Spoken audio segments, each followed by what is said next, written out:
아버지, 정말 다시 결혼하실 거예요? 그 사람이 진짜 믿을 만한 분 맞아요?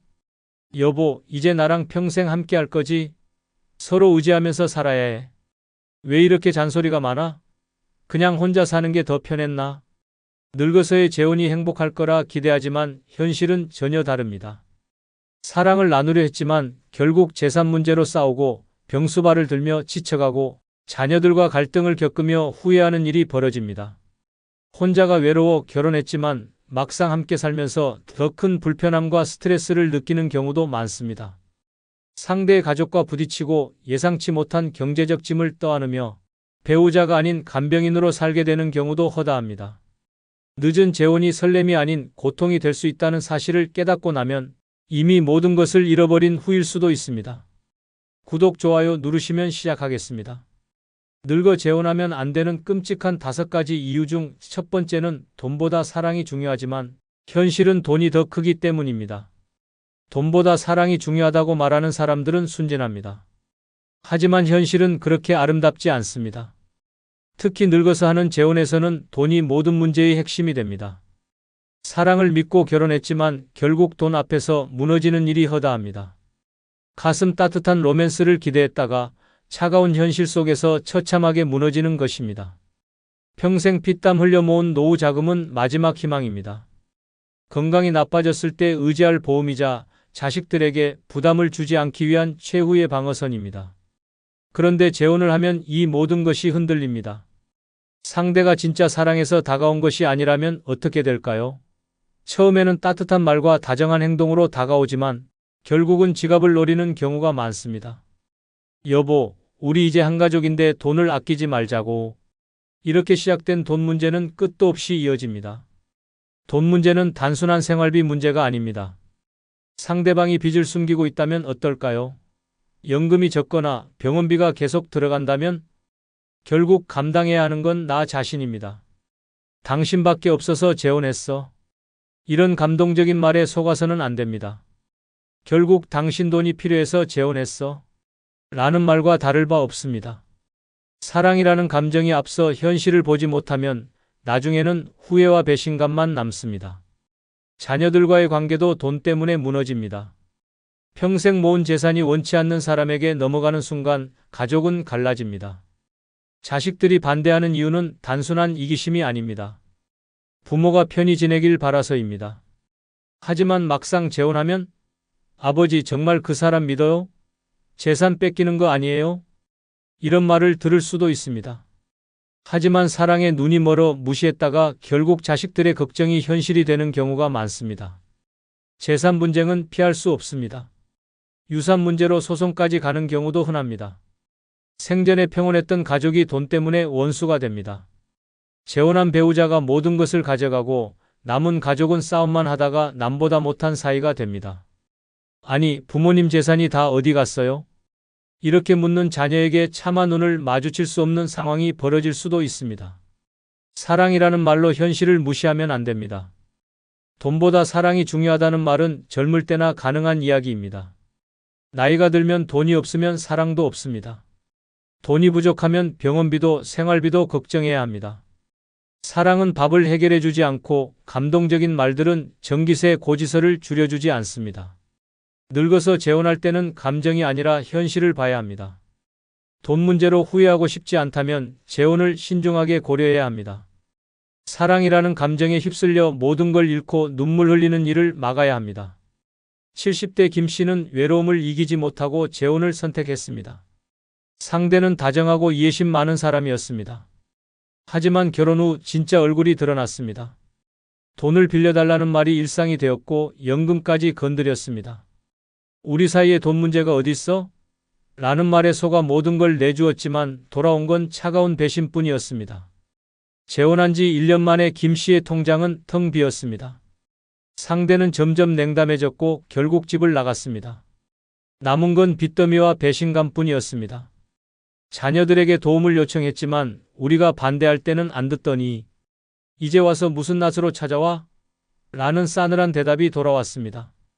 가족과의 관계도 끊기고 재산도 모두 날린 김 씨는 홀로 쓸쓸한 노후를 보내고 있습니다. 사랑을 믿었던 대가는 처참했습니다. 노년의 재혼은 사랑이 아니라 돈이 문제입니다. 현실을 외면하면 모든 걸 잃고 후회하는 비극이 벌어집니다. 늙어 재혼하면 안 되는 끔찍한 5가지 이유 중 두 번째는 늦은 나이에 이혼하면 법적 절차가 더 복잡할 수 있기 때문입니다. 노년의 재혼을 결심하는 순간 행복한 노후를 기대하지만 현실은 다릅니다. 갈등이 쌓이고 더 이상 견딜 수 없을 때 선택지는 하나뿐입니다. 이혼. 하지만 늦은 나이에 하는 이혼은 간단하지 않습니다. 젊었을 때처럼 서로 갈 길 가면 끝나는 것이 아닙니다. 법적 절차는 훨씬 복잡해지고 정신적, 육체적 고통은 상상을 초월합니다. 이혼을 결심하는 순간 재산 문제부터 발목을 잡습니다. 혼자 살던 집이 공동재산으로 묶여버리고 평생 모은 노후 자금을 나눠야 할 수도 있습니다. 우리 반반 나누는 거 맞죠? 라고 상대가 당연하다는 듯 말하는 순간 피가 거꾸로 솟는 기분이 듭니다. 내 돈을 지키려 해도 법적으로 복잡한 싸움이 시작됩니다. 변호사를 선임하고 법정에 서야 하며 긴 소송 과정 속에서 지쳐갑니다. 경제적 문제뿐만이 아닙니다. 상대가 이혼을 거부하면 어떻게 될까요? 협의 이혼이 어렵다면 소송까지 가야 합니다. 건강도 시간도 돈도 부족한 나이에 법정 싸움을 해야 하는 상황이 벌어집니다. 상대가 악의적으로 재산 분할을 요구하거나 위자료를 청구한다면 더 끔찍한 상황이 됩니다. 당신이 나 버리는 거잖아. 내가 가만히 있을 것 같아? 라는 말이 협박처럼 들려옵니다. 가족들과의 관계도 엉망이 됩니다. 재혼을 반대하던 자녀들은 우리가 뭘 했어요? 이럴 줄 알았어요. 라며 등을 돌립니다. 법적 절차가 길어지면서 스트레스는 극에 달하고 노후를 편하게 보내려 했던 계획은 산산조각 납니다. 늦은 나이에 재혼한다고 해서 반드시 행복한 결말이 기다리고 있는 것은 아닙니다. 만약 이혼을 고려해야 하는 상황이 온다면 젊었을 때보다 몇 배는 더 힘든 싸움을 해야 합니다. 한순간의 감정으로 내린 결정이 인생 마지막을 후회로 채울 수도 있습니다. 재혼을 고민하고 있다면 이혼을 하게 될 경우의 끔찍한 현실도 반드시 고려해야 합니다. 73세 박 씨는 외로움을 견디지 못하고 재혼을 선택했습니다. 처음에는 다정했던 상대가 시간이 지나며 변하기 시작했습니다. 잦은 다툼과 경제적 갈등이 이어졌고 결국 이혼을 결심했습니다. 하지만 이혼은 결혼보다 더 힘든 싸움이었습니다. 재산 문제부터 법적 분쟁이 시작되었습니다. 상대는 당신 돈, 나도 반은 가져야겠어. 라며 끝까지 재산을 요구했습니다. 협의 이혼은 거부당했고 결국 소송까지 가게 되었습니다. 변호사를 선임하고 법정에 서야 했으며 이 과정에서 노후 자금이 빠르게 줄어들었습니다. 자녀들에게 도움을 요청했지만 우리가 반대할 때는 안 듣더니 이제 와서 후회하세요? 라는 냉정한 반응만 돌아왔습니다. 몇 년을 끌어온 싸움 끝에 이혼을 했지만 남은 것은 지친 몸과 텅 빈 통장이었습니다. 행복할 줄 알았던 재혼이 인생 최악의 선택이었습니다. 늙어 재혼하면 안 되는 끔찍한 5가지 이유 중 3번째는 간병인이 아니라 배우자가 되고 싶었는데 현실은 간병인이 될 수 있기 때문입니다. 늙어 재혼하면 안노년의 재혼은 새로운 사랑을 찾는 것이 아니라 예상치 못한 희생의 길이 될 수도 있습니다. 배우자로서 함께 행복한 노후를 꿈꿨지만 현실은 끝없는 병수발과 희생만 강요됩니다. 간병인이 될 생각이 없었는데 결국 상대의 건강 문제를 떠안으며 고달픈 나날을 보내게 됩니다. 처음에는 서로 의지하며 남은 인생을 따뜻하게 보낼 거라 기대합니다. 하지만 시간이 지날수록 상대의 건강이 악화되면 상황이 달라집니다. 당신밖에 믿을 사람이 없어. 라는 말에 책임감을 느끼지만 그 순간부터 배우자가 아니라 간병인이 되어야 합니다. 밤낮으로 약을 챙기고 병원에 데려가고 화장실까지 부축해야 하는 일이 반복됩니다. 자신의 건강도 점점 나빠지는데 상대를 돌보느라 정작 자신을 챙길 여유조차 없어집니다. 재혼 전에는 함께 여행도 다니고 취미 생활도 하며 남은 인생을 즐길 거라 기대했지만 결국 병원과 집만 오가게 됩니다. 여보, 나 오늘 너무 아파. 병원 좀 같이 가줄래? 라는 말이 일상이 되고 매일같이 병원 예약과 간호가 이어집니다. 처음에는 당연히 도와야 한다고 생각했지만 시간이 지나면서 피로와 후회가 밀려옵니다. 내가 원했던 결혼 생활은 이런 것이 아니었는데 점점 무너지는 자신을 발견하게 됩니다. 자녀들에게 도움을 요청해도 돌아오는 건 싸늘한 반응뿐입니다. 본인이 선택한 결혼이잖아요. 우리가 왜 책임져야 하죠? 라는 말에 더 이상 기댈 곳이 없습니다. 결국 혼자서 모든 걸 감당해야 하고 하루하루가 끝없는 희생과 지침의 연속이 됩니다. 배우자가 필요했던 것이지 환자를 돌볼 간병인이 되고 싶었던 것이 아닙니다. 노년의 재혼이 반드시 행복을 보장하는 것은 아닙니다. 오히려 예상치 못한 짐을 떠안고 원치 않는 희생 속에서 인생의 마지막을 후회로 가득 채울 수도 있습니다. 함께 의지하며 살고 싶었다면 상대방이 나의 건강을 책임질 수 있는지도 생각해야 합니다. 사랑이라는 감정 하나로 모든 걸 감당할 수 있다고 착각하면 결국 배우자가 아닌 간병인이 되어 쓸쓸한 삶을 살게 될 수도 있습니다. 71세 최 씨는 남은 인생을 외롭지 않게 보내고 싶어 재혼을 선택했습니다. 하지만 결혼 후 예상치 못한 현실이 펼쳐졌습니다. 배우자로서 사랑을 나누고 싶었지만 하루아침에 간병인이 되어 있었습니다. 상대는 결혼 전까지 건강하다고 말했지만 숨겨진 병이 있었습니다. 결혼 후 곧바로 병원비가 쏟아졌고 밤낮으로 병수발을 해야 했습니다. 여보, 다리 좀 주물러줘. 약도 챙겨줘. 처음엔 당연히 해야 할 일이라 생각했지만 시간이 지나며 지쳐갔습니다. 여행도 여유로운 노후도 모두 사라졌습니다. 하루 종일 병원과 집을 오가는 생활이 반복되었습니다. 자녀들에게 도움을 요청했지만 본인 선택이잖아요. 라는 냉정한 답변만 돌아왔습니다. 결국 최 씨는 사랑이 아니라 희생을 선택한 것이었고 원하던 배우자가 아닌 끝없는 책임 속에서 간병인이 되어 있었습니다. 행복할 줄 알았던 재혼이 인생 최악의 선택이었습니다. 늙어 재혼하면 안 되는 끔찍한 5가지 이유 중 4번째는 상대방의 가족과 관계를 다시 만들어야 하기 때문입니다. 노년의 재혼은 단순히 두 사람이 함께하는 것이 아닙니다.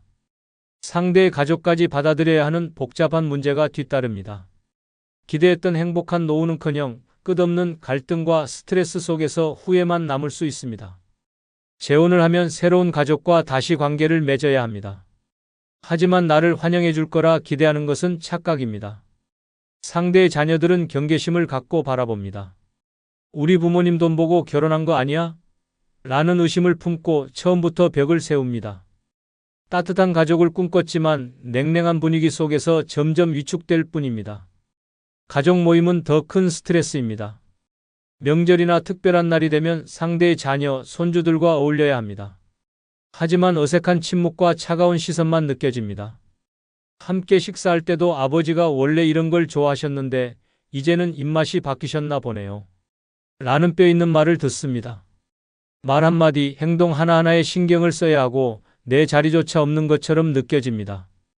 유산 문제도 피할 수 없습니다. 상대가 나를 보호하려 해도 자녀들은 우리 재산 건드리지 마세요. 라며 나를 세웁니다. 돈이 걸린 문제 앞에서 가족은 더 이상 가족이 아닙니다. 서로를 경계하며 싸움이 벌어지고 결국 재혼한 배우자는 가족들에게 미운 털이 박혀 고립됩니다. 아버지가 저 사람 만나고 나서 우리랑 멀어졌다. 라는 말이 나오면 결국 배우자는 혼자가 됩니다. 가족은 쉽게 받아들이지 않습니다. 노년의 평온한 삶을 원했다면 재혼 후에는 그 평온함이 사라집니다. 상대방의 가족과 억지로 관계를 만들어야 하고 그 속에서 외로움과 스트레스를 견뎌야 합니다. 남은 인생을 불편함 속에서 살고 싶지 않다면 재혼을 신중하게 고려해야 합니다. 사랑보다 현실이 더 중요합니다. 74세 윤 씨는 늦은 나이에 재혼을 결심했습니다. 하지만 행복할 줄 알았던 결혼 생활은 지옥이었습니다. 상대의 자녀들은 처음부터 윤 씨를 경계했습니다. 아버지 돈 보고 결혼한 거 아니에요? 라는 차가운 말이 날아왔습니다. 가족 모임에 참석해도 어색한 분위기뿐이었습니다. 식사 자리에서 우리 엄마가 해주던 음식이 그립네요. 라는 말을 들을 때마다 가슴이 철렁했습니다. 아무리 노력해도 받아들여지지 않았고 관계를 맺으려 할수록 벽만 높아졌습니다. 결국 유산 문제가 터졌습니다.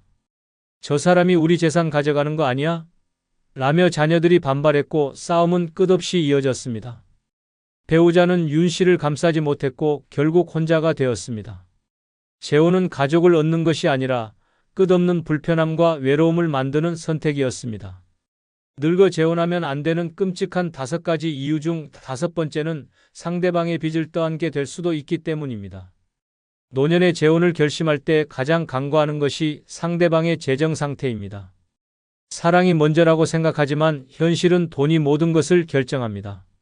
상대가 재산이 넉넉하다고 믿고 결혼했는데 숨겨진 빚더미가 있었다면 어떻게 될까요?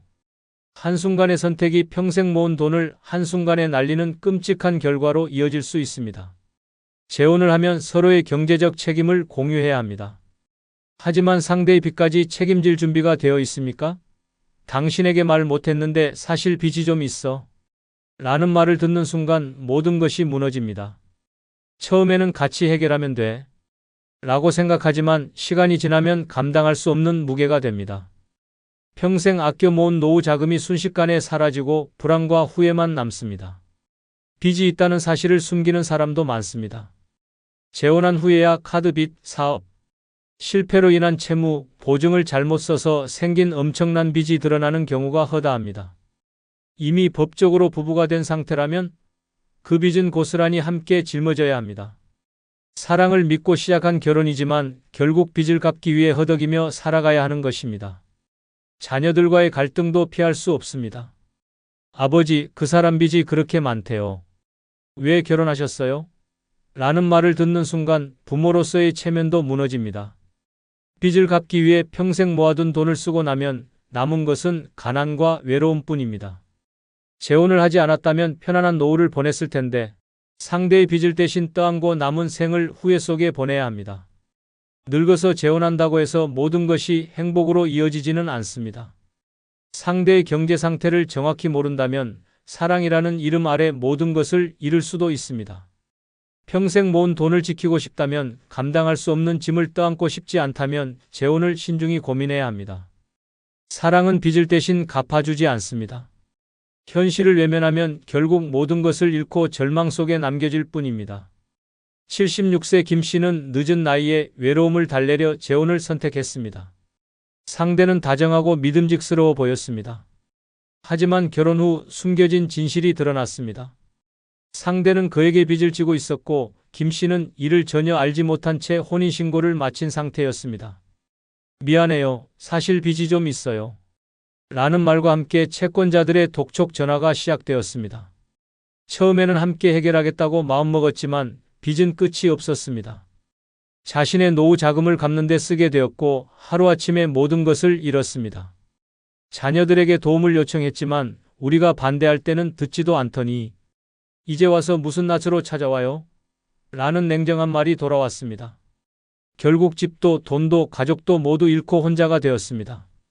사랑이라 믿었던 선택이 평생 쌓아온 모든 것을 한순간에 무너뜨린 끔찍한 재앙이었습니다. 노년의 재혼이 반드시 행복을 보장하는 것은 아닙니다. 기대했던 따뜻한 동반자가 아닌 감당할 수 없는 짐을 떠안게 될 수도 있습니다. 재산을 지키려다 빼앗기고 사랑을 나누려다 병수발에 갇히고 외로움을 채우려다 가족과의 관계가 끊어지는 끔찍한 결과를 맞이할 수 있습니다. 혼자가 외롭다고 무작정 재혼을 선택하면 더 큰 후회와 상처만 남게 됩니다. 사랑보다 현실이 더 중요합니다. 인생 마지막을 후회로 채우고 싶지 않다면 재혼을 신중하게 고민해야 합니다. 끝으로 여러분께 한 가지 부탁이 있습니다. 영상 아래에 나오는 제품을 누르시면 쿠팡으로 연결됩니다. 이렇게 쿠팡으로 연결된 후 아무 물건을 사셔도 제 채널에 약간의 수익이 발생하오니 앞으로 쿠팡에서 물건을 구입할 경우 이런 식으로 구입해 주셔서 본 채널에 간접 후원해 주시면 대단히 감사하겠습니다. 그럼 내일 아침 7시에 더 좋은 영상으로 찾아뵙겠습니다. 감사합니다. 이 나이에 뭘 더 하라는 거냐? 죽을 때까지 애써야 한다는 게 말이 되냐? 내 인생 이렇게 끝나는 거냐? 당신의 가슴을 찌르는 이 말들, 노년의 현실입니다. 평생을 치열하게 살아왔건만 여전히 무언가를 해내야만 의미 있다고 강요받습니다. 늙었다고 멈출 수도 없습니다. 늙었다고 쉬라고 말해주는 사람도 없습니다. 이제는 그만 애써도 됩니다. 당신은 이미 충분히 살아냈습니다. 세상이 뭐라 해도 누구보다 값진 인생이었습니다. 버텨낸 날들이 증명입니다. 이제는 누구의 시선도 기대도 내려놓고 당신의 속도로 당신만의 방식으로 편히 숨쉬며 살아도 됩니다. 구독, 좋아요 누르시면 시작하겠습니다. 늙어 인생을 너무 치열하게 애쓰며 살지 않아도 되는 5가지 이유 중 첫 번째는 이미 충분히 열심히 살아오셨기 때문입니다. 이미 충분히 열심히 살아오셨습니다. 이보다 더 깊고 뼈아픈 문장은 없습니다. 늙은 지금 더는 애쓰지 않아도 된다는 그 한마디가 눈물처럼 가슴을 파고듭니다. 이 말은 누구보다 치열하게, 누구보다 처절하게 살아온 당신의 인생에 주는 가장 진심 어린 위로입니다. 젊은 시절부터 지금까지 단 한순간도 쉽게 살아온 날이 없습니다. 잠 한숨 푹 자본 적 없고 몸 아파도 참고 일했고 하고 싶은 것, 먹고 싶은 것, 입고 싶은 것 전부 미뤄가며 살아왔습니다. 이유는 단 하나, 가족을 위해서였습니다. 자식 잘 되라고, 남편 잘 되라고, 부모님 눈물 안 나게 하려고 그렇게 자신을 버려가며 살아왔습니다. 그런데 이제 와서 왜 여전히 열심히 살아야 하는 걸까요? 왜 지금도 몸이 아파도 참아야 하고, 손주를 돌봐야 하고, 집안일까지 맡아야 하는 걸까요? 당신은 이미 인생 전체를 불태웠습니다. 하지만 세상은 말합니다. 아직 괜찮다고, 당신은 여전히 할 일이 많다고. 이 얼마나 잔인한 말입니까? 고통의 시간을 지나고도 또다시 고통을 견디라는 말입니다. 자식들은 말합니다. 엄마는 그래도 괜찮잖아. 남편은 말했습니다. 당신이 좀 더 참아줘. 그리고 사회는 말합니다. 노인은 조용히 살아야지. 결국 이 말들은 전부 다 당신의 희생을 당연하게 여긴다는 말과 같습니다. 당신은 이미 세상에 충분히 바쳤습니다. 더는 애쓸 이유가 없습니다. 이제는 나를 위해 살아야 할 시간입니다. 여유롭게 아침을 맞이하고 하고 싶은 걸 해보고 하기 싫은 건 안 해도 괜찮습니다. 누가 뭐라 해도 당신은 이미 충분히 해냈고 충분히 견뎠고 충분히 버텼습니다. 더 이상 열심히 살아야 한다는 말에 속지 않아도 됩니다. 그 말은 당신에게 주는 칭찬이 아니라 또 다른 사형 선고입니다. 남들처럼 살지 않아도 됩니다. 남들보다 못해도 괜찮습니다. 당신은 이미 수십 년을 피가 마르도록 살아왔습니다. 이제는 앉아서 커피 한 잔의 여유를 누릴 자격이 있습니다. 아무것도 하지 않아도 됩니다. 아무도 당신을 비난할 수 없습니다. 경북 구미에 사는 83세 정모 할머니는 평생 공장 일과 식당 일을 병행하며 자식 넷을 키웠습니다. 하루 16시간 이상을 일했으며 허리디스크와 관절염으로 몸이 망가졌지만 병원 한 번 제대로 가지 못했습니다. 남편은 10년 전 세상을 떠났고 자식들은 출가 후 연락이 뜸해졌습니다. 그런 상황에서도 할머니는 여전히 새벽마다 시장에 나가 나물을 팔고 있습니다. 이유는 단 하나, 아들이 엄마, 이번 달엔 좀 힘들어라고 말했기 때문입니다. 손주는 스마트폰 하나에 빠져 할머니에게 말 한마디 건네지 않습니다. 그럼에도 할머니는 매일 밥을 짓고 빨래를 돌리고 집을 닦습니다. 그렇게 버티며 하루를 보냅니다. 나도 그냥 쉬고 싶다. 내 삶도 소중하니까. 할머니의 이 말은 결코 단순하지 않습니다.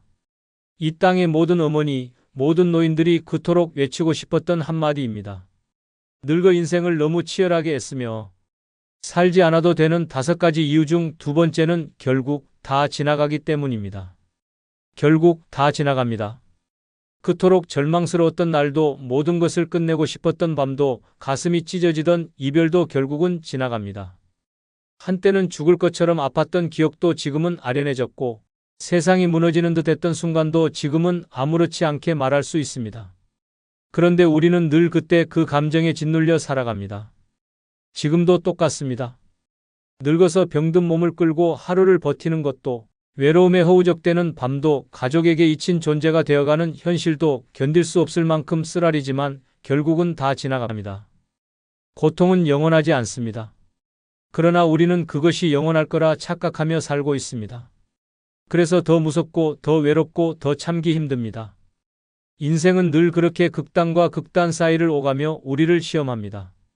하지만 한 가지 분명한 진실은 시간이 모든 것을 지나가게 한다는 사실입니다. 상처도 지나가고 분노도 지나가고 미움도 결국은 사라집니다. 그 자리에 남는 건 살아낸 내가 있고 버텨낸 나 자신입니다. 그래서 늙은 지금 더는 발버둥 치지 않아도 됩니다. 지금의 괴로움도 지금의 슬픔도 결국은 사라집니다. 죽고 싶다는 말 하루에도 12번쯤 삼켰습니다. 남편에게 무시당하며 살았던 세월, 자식들에게 외면당하는 현실, 아무도 찾아주지 않는 명절의 적막함, 병원에 누워 누가 올까 기다리다 잠드는 날들. 이런 삶의 희망이 있을까 싶지만 시간은 늘 그렇게 잔인하게도 동시에 자비롭게도 흘러갑니다. 아무것도 하지 않아도 숨만 쉬고 있어도 시간은 흘러갑니다. 그 시간 속에서 우리는 울고 미워하고 괴로워하면서도 살아냅니다. 살아내기만 해도 됩니다. 그렇게 하루를 버티고 나면 또 어느새 지나가 있습니다. 지금 이 순간이 너무 고통스러워서 앞으로도 이 고통이 반복될까? 두려워서 발버둥치지만 결국은 그렇지 않습니다. 모든 것은 지나가고 그 자리에 무뎌진 기억과 깊어진 감정만 남습니다. 인생의 가장 큰 진실은 이겁니다. 그때 그렇게 힘들었는데 지금은 괜찮아졌어. 누구나 이런 말을 합니다. 늙음은 고통이 아니라 증명입니다. 그 많은 세월을 견딘 사람만이 말할 수 있는 단어입니다. 나는 지금까지 수없이 많은 지옥을 통과해왔고 그 모든 것을 지나 여기까지 왔습니다. 죽음조차 지나가는 시간의 일부입니다. 그래서 너무 겁내지 않아도 됩니다. 너무 애쓰지 않아도 됩니다. 지금 괴롭고 힘든 이 시간도 언젠가는 끝이 납니다. 그리고 그 끝에는 여전히 내가 살아 있습니다. 살아만 있으면 됩니다. 더 이상 완벽하려 하지 마십시오. 더 이상 남들처럼 살려고 하지 마십시오. 그 모든 기준도 결국은 지나갑니다. 결국 남는 건 내가 살아낸 그 시간들입니다. 내가 울고 웃고 견디고 버티고 그 속에서 나 자신을 지켜낸 날들이 가장 값진 재산이 됩니다. 지금은 버겁지만 분명히 지나갑니다. 전남 여수에 사는 85세 오모 할머니는 남편과의 50년 결혼 생활 내내 폭언과 무관심에 시달렸습니다. 자식들에게조차 자신의 고통을 말하지 못한 채 모든 감정을 삼키고 살아야 했습니다. 겨우 마음을 다잡을 때쯤 남편은 병으로 쓰러졌고 모든 간병을 오할머니 혼자 도맡았습니다. 자식들은 멀리 떨어져 있었고 주변에 도움은 없었습니다. 오할머니는 하루에도 수십 번씩 무너졌고 여러 번 죽음을 생각했습니다. 그러나 남편이 세상을 떠나고 몇 년이 흐른 지금 그녀는 작은 텃밭을 가꾸며 조용히 살아가고 있습니다. 할머니는 말합니다. 그때는 정말 지옥 같았어요. 근데 그것도 지나가더라고요. 결국은 다 지나갑니다. 그 말은 단순한 위로가 아니라 살아낸 사람만이 할 수 있는 진실이었습니다. 늙어 인생을 너무 치열하게 애쓰며 살지 않아도 되는 5가지 이유 중 3번째는 잘못된 길도 내 인생의 일부이기 때문입니다. 잘못된 길도 내 인생의 일부입니다. 이 말이 얼마나 무겁고도 따뜻한 위로인지 모릅니다. 살다 보면 누구나 실수합니다. 누구나 후회합니다. 그러나 노년에 이르면 그 실수들이 마치 죄처럼 가슴을 짓누릅니다. 자식 키우다 잘못된 말 한마디, 젊은 날 선택했던 직업 하나, 버텨온 결혼생활, 놓친 기회, 잡지 못한 사람 시간이 지나면서 그 모든 장면이 떠오르고 그때 왜 그랬을까, 왜 그렇게밖에 못했을까 하는 자책이 마음을 찢어 놓습니다. 그렇게 끝도 없는 자학 속에서 자신을 고통 속에 가둡니다.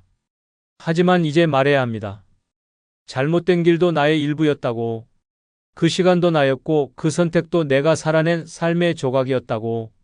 인생은 항상 정답을 요구해 왔습니다. 남들보다 잘 살아야 하고 성공해야 하고 옳은 선택만 해야 한다고 강요받았습니다.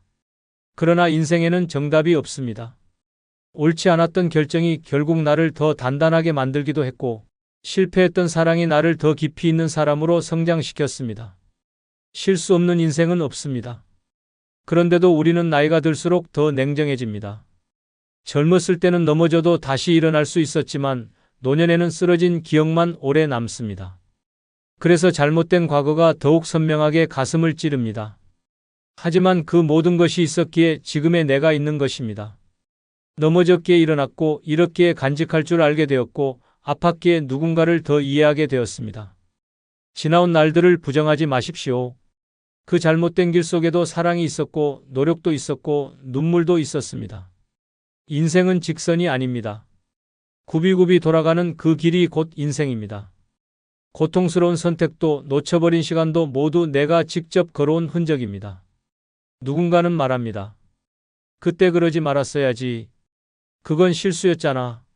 하지만 그건 나의 삶을 전혀 모르는 사람들의 말입니다. 그 누구도 내 인생을 대신 살아주지 않았고 대신 울어주지 않았고 대신 책임지지 않았습니다. 그러니 그 누구도 내 삶을 평가할 자격이 없습니다. 내 인생에 남은 잘못은 내 품 안에서 용서받아야 합니다. 후회의 날들이 나를 더 깊게 만들었습니다. 그래서 지금 나는 누구보다 따뜻한 사람이 되었습니다. 노년은 정답을 찾아가는 시기가 아닙니다. 이미 살아온 날들을 받아들이는 시기입니다. 이젠 그동안 미워했던 나를 다독여야 할 시간입니다.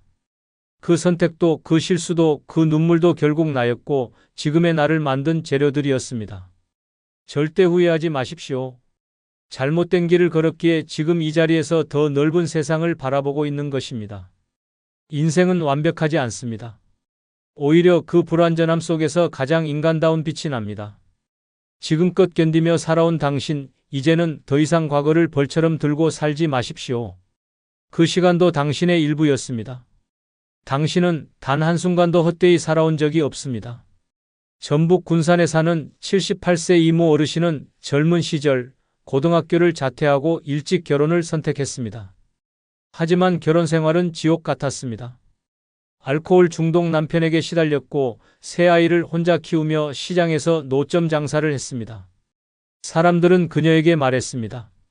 왜 그런 사람과 살았느냐? 왜 더 좋은 선택을 하지 않았느냐? 하지만 그녀는 아무 말도 하지 않았습니다. 그렇게 30년을 버티고 남편이 세상을 떠난 뒤 홀로 남겨졌습니다. 몇 해 전부터는 자신을 원망하기 시작했습니다. 왜 그런 길을 선택했을까? 왜 그리도 참고만 살았을까? 그러나 우연히 들은 라디오 한마디에 눈물을 터뜨렸습니다. 잘못된 길도 내 인생의 일부입니다. 그제야 고개를 들고 거울을 보며 말했습니다. 그래, 나는 그 길을 걸으며 살아남았고 아이들을 키웠고 나를 지켰다. 나는 결코 실패한 인생이 아니다. 이 어르신의 삶은 우리 모두의 삶이기도 합니다. 늙어 인생을 너무 치열하게 애쓰며 살지 않아도 되는 5가지 이유 중 4번째는 내 삶은 누가 대신 살아줄 수 없는 나만의 이야기이기 때문입니다. 내 삶은 누가 대신 살아줄 수 없는 나만의 이야기입니다. 이 문장은 너무나 당연하지만 동시에 가장 뼈아픈 진실입니다. 인생이란 결국 혼자 견뎌내야 하는 고독한 전쟁입니다. 누구도 대신 울어주지 않았고 누구도 대신 살아주지 않았습니다. 젊은 시절 가족을 위해 모든 걸 내던졌을 때도 마음속으로 무너질 만큼 힘들었을 때도 결국 끝까지 버텨야 했던 건 오직 나 자신이었습니다. 남편이 무관심할 때, 자식이 속 썩일 때, 친구가 등을 돌릴 때 그 누구도 진짜 내 편이 되어준 사람은 없었습니다. 칼바람 같은 세월 속에서 내 마음 하나 붙잡고 살아낸 그 모든 날들이 바로 내 이야기입니다. 사는 게 너무 힘들어 포기하고 싶던 날, 차가운 방바닥에 누워 뜨거운 눈물로 베개를 적셨던 날, 그래도 다시 일어나 밥을 하고 사람들 앞에 아무렇지 않은 척 웃었던 날, 이 모든 장면들이 내 인생을 만들어 온 피와 살입니다. 그래서 그 어떤 누구도 내 삶을 쉽게 평가할 자격이 없습니다. 왜 그렇게 살았냐는 질문은 칼보다 더 깊이 찌릅니다. 그들은 모릅니다. 그 삶이 얼마나 지독했고 얼마나 버거웠는지. 남들은 내가 놓친 것만 보고 못 이룬 것만 말합니다. 그러나 나는 압니다. 내가 얼마나 피눈물 흘리며 이 자리에 섰는지, 내가 얼마나 나 자신을 삼켜가며 살아왔는지. 내 삶은 단순한 흑백 사진이 아닙니다. 사랑도 있었고 분노도 있었고 기쁨도 슬픔도 뒤섞인 복잡한 색깔의 이야기입니다. 누군가는 평탄하게 살았을지 모르지만 나는 굽이굽이 뒤틀린 길을 지나왔습니다. 그 길이 바로 나의 역사입니다. 자랑할 것도 없고 부끄러워할 것도 없습니다. 그냥 그게 내 인생입니다. 누가 대신 살아줄 수도 없고 대신 죽어줄 수도 없는 나만의 서사입니다. 그래서 더는 남 눈치 보며 살 이유가 없습니다. 그들은 단 한 번도 내 인생을 대신 살아주지 않았기 때문입니다. 이제는 남이 뭐라 하든 내가 좋으면 되는 나이입니다. 나의 기준, 나의 방식, 나의 속도로 살아야 할 시간입니다. 지금 이 순간에도 누군가는 내게 조언이라며 충고를 늘어놓습니다. 이제라도 뭐 하나 배워야지, 시간 아깝게 뭐 하냐. 나이 들어서도 계속 움직여야 늙지 않지. 그러나 묻고 싶습니다. 그 사람들은 내가 살았던 삶의 무게를 아는가? 새벽에 일어나 아이들 도시락 싸고 남편 출근시키고 하루 종일 허리 굽혀 일하며 손에 굳은 살 박인 나날을 그들은 아는가? 밤이면 다리가 저려 잠을 설쳐도 병원비가 없어 참고 참았던 그 시간을 그들이 느낄 수 있는가? 단 하루라도 내 삶을 대신 살아본 적 없는 사람들이 왜 나를 평가하려 드는가? 경남 창원에 사는 81세 김모 할아버지는 젊은 시절 한 번의 사업 실패로 모든 것을 잃었습니다. 빚더미에 앉아 가족에게 외면당했고 결국 아내와도 이혼하게 되었습니다. 주변 사람들은 할아버지를 가리켜 인생 망친 사람이라며 손가락질했습니다. 친구들은 하나둘 연락을 끊었고 자식들도 얼굴을 보지 않았습니다. 그렇게 수십 년을 고시원과 찜질방을 전전하며 살아왔습니다. 누구도 그의 삶을 이해하려 하지 않았습니다. 어느 날 그는 길가에 버려진 자전거를 고쳐 동네 아이들에게 나눠주기 시작했습니다. 그렇게 시작된 일이 자전거 무료 수리 봉사로 이어졌고 지금은 지역 어르신들에게 무료로 휠체어와 보행기를 고쳐주는 작은 공간까지 만들었습니다. 내 인생을 아무도 대신 살아주지 않았습니다. 내가 잘못했던 길도 결국 여기까지 나를 데려왔습니다. 지금 이 순간 나는 내가 살아온 길이 부끄럽지 않습니다. 김 할아버지는 말합니다. 실패한 인생이 아니라 꺾였지만 끝내 버티며 다시 꽃을 피운 인생이었다고. 늙어 인생을 너무 치열하게 애쓰며 살지 않아도 되는 5가지 이유 중 5번째는 세상은 바쁘지만 내 삶은 천천히 흘러가도 되기 때문입니다. 세상은 미친 듯이 돌아갑니다. 시간은 숨 쉴 틈 없이 흘러가고 사람들은 앞만 보고 달립니다. 휴대폰 알람, 쏟아지는 뉴스, 분 단위로 쪼개지는 일정. 모든 것이 빠르고 모든 것이 조급합니다. 하지만 이제는 다릅니다. 이제는 그 경쟁에서 내려올 시간입니다. 늙은 지금 더는 발버둥 치며 살아갈 이유가 없습니다. 세상이 아무리 바쁘게 돌아가도 내 삶은 천천히 흘러가도 괜찮습니다. 나이가 들었다는 건 더 이상 그 말도 안 되는 속도에 맞출 필요가 없다는 뜻입니다. 더는 뛰지 않아도 됩니다. 더는 따라가지 않아도 됩니다. 남들이 어떻게 사는지, 남들이 얼마나 앞서 있는지는 중요하지 않습니다.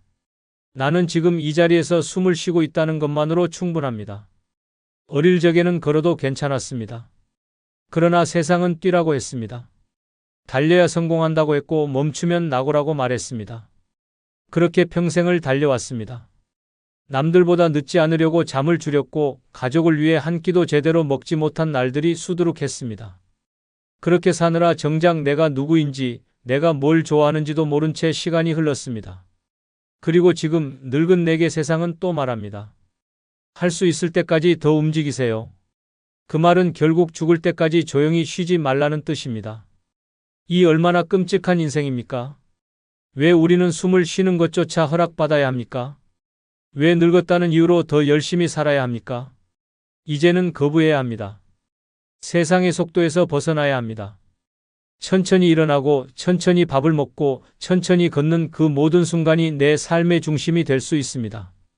빠르게 사는 삶만이 옳다고 누가 정했습니까? 늦게 가면 어떻습니까? 멈춰 서 있으면 또 어떻습니까? 지금 이 순간을 바라보는 눈, 나 자신을 돌보는 마음, 그것만으로도 충분합니다. 속도가 중요하지 않습니다. 방향이 중요합니다. 그리고 지금 나는 나에게 가장 좋은 방향으로 가고 있습니다. 남들은 앞서간다고 하지만 그 길 끝에 행복이 있다고 누가 장담합니까? 나는 지금 천천히 걷고 있지만 누구보다도 깊이 있게 내 삶을 살고 있습니다. 세상의 기준은 냉정합니다. 늙으면 뒤처진 사람으로 취급합니다. 천천히 말하면 답답하다고 하고 조금만 실수해도 쓸모없다고 단정합니다. 그래서 많은 노인들이 억지로 자신을 다그칩니다. 발음이 어눌해지면 연습하고 기억이 흐려지면 책을 들여다봅니다. 누구에게 인정받기 위해서가 아닙니다. 뒤처지면 버려질까 두려워서입니다. 하지만 이제는 그 두려움조차 내려놓아야 합니다. 나는 더 이상 증명할 것이 없습니다. 이미 충분히 살아왔고 충분히 견뎌왔습니다. 세상이 뭐라고 하든 내 삶은 내가 정합니다.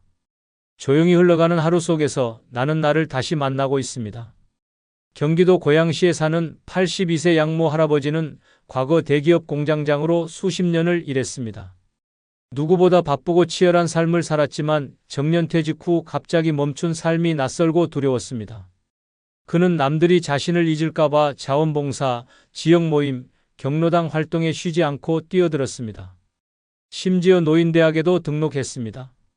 그러나 그 바쁜 일정 속에서도 마음은 점점 공허해졌고 결국 1년 만에 심한 우울증 진단을 받았습니다. 그제야 그는 하루를 가만히 보내는 법을 배우기 시작했습니다. 늦잠을 자고 정원에 물을 주고 느리게 산책을 하며 비로소 살고 있다는 감정을 느끼게 되었다고 말합니다.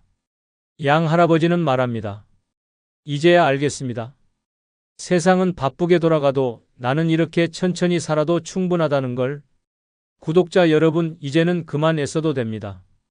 세상이 뭐라 하든 당신은 이미 수십 년을 피가 마르도록 버텨왔습니다. 더는 증명하지 않아도 됩니다. 더는 누군가를 위해 자신을 찢어놓지 않아도 됩니다. 당신은 실패한 인생이 아닙니다. 당신은 살아낸 인생입니다.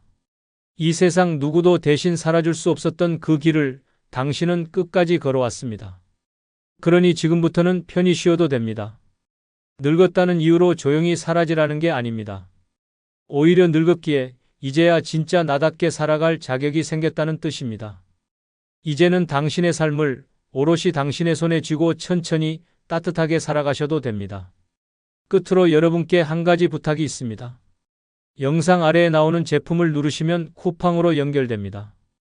이렇게 쿠팡으로 연결된 후 아무 물건을 사셔도 제 채널에 약간의 수익이 발생하오니 앞으로 쿠팡에서 물건을 구입할 경우 이런 식으로 구입해 주셔서 본 채널에 간접 후원해 주시면 대단히 감사하겠습니다.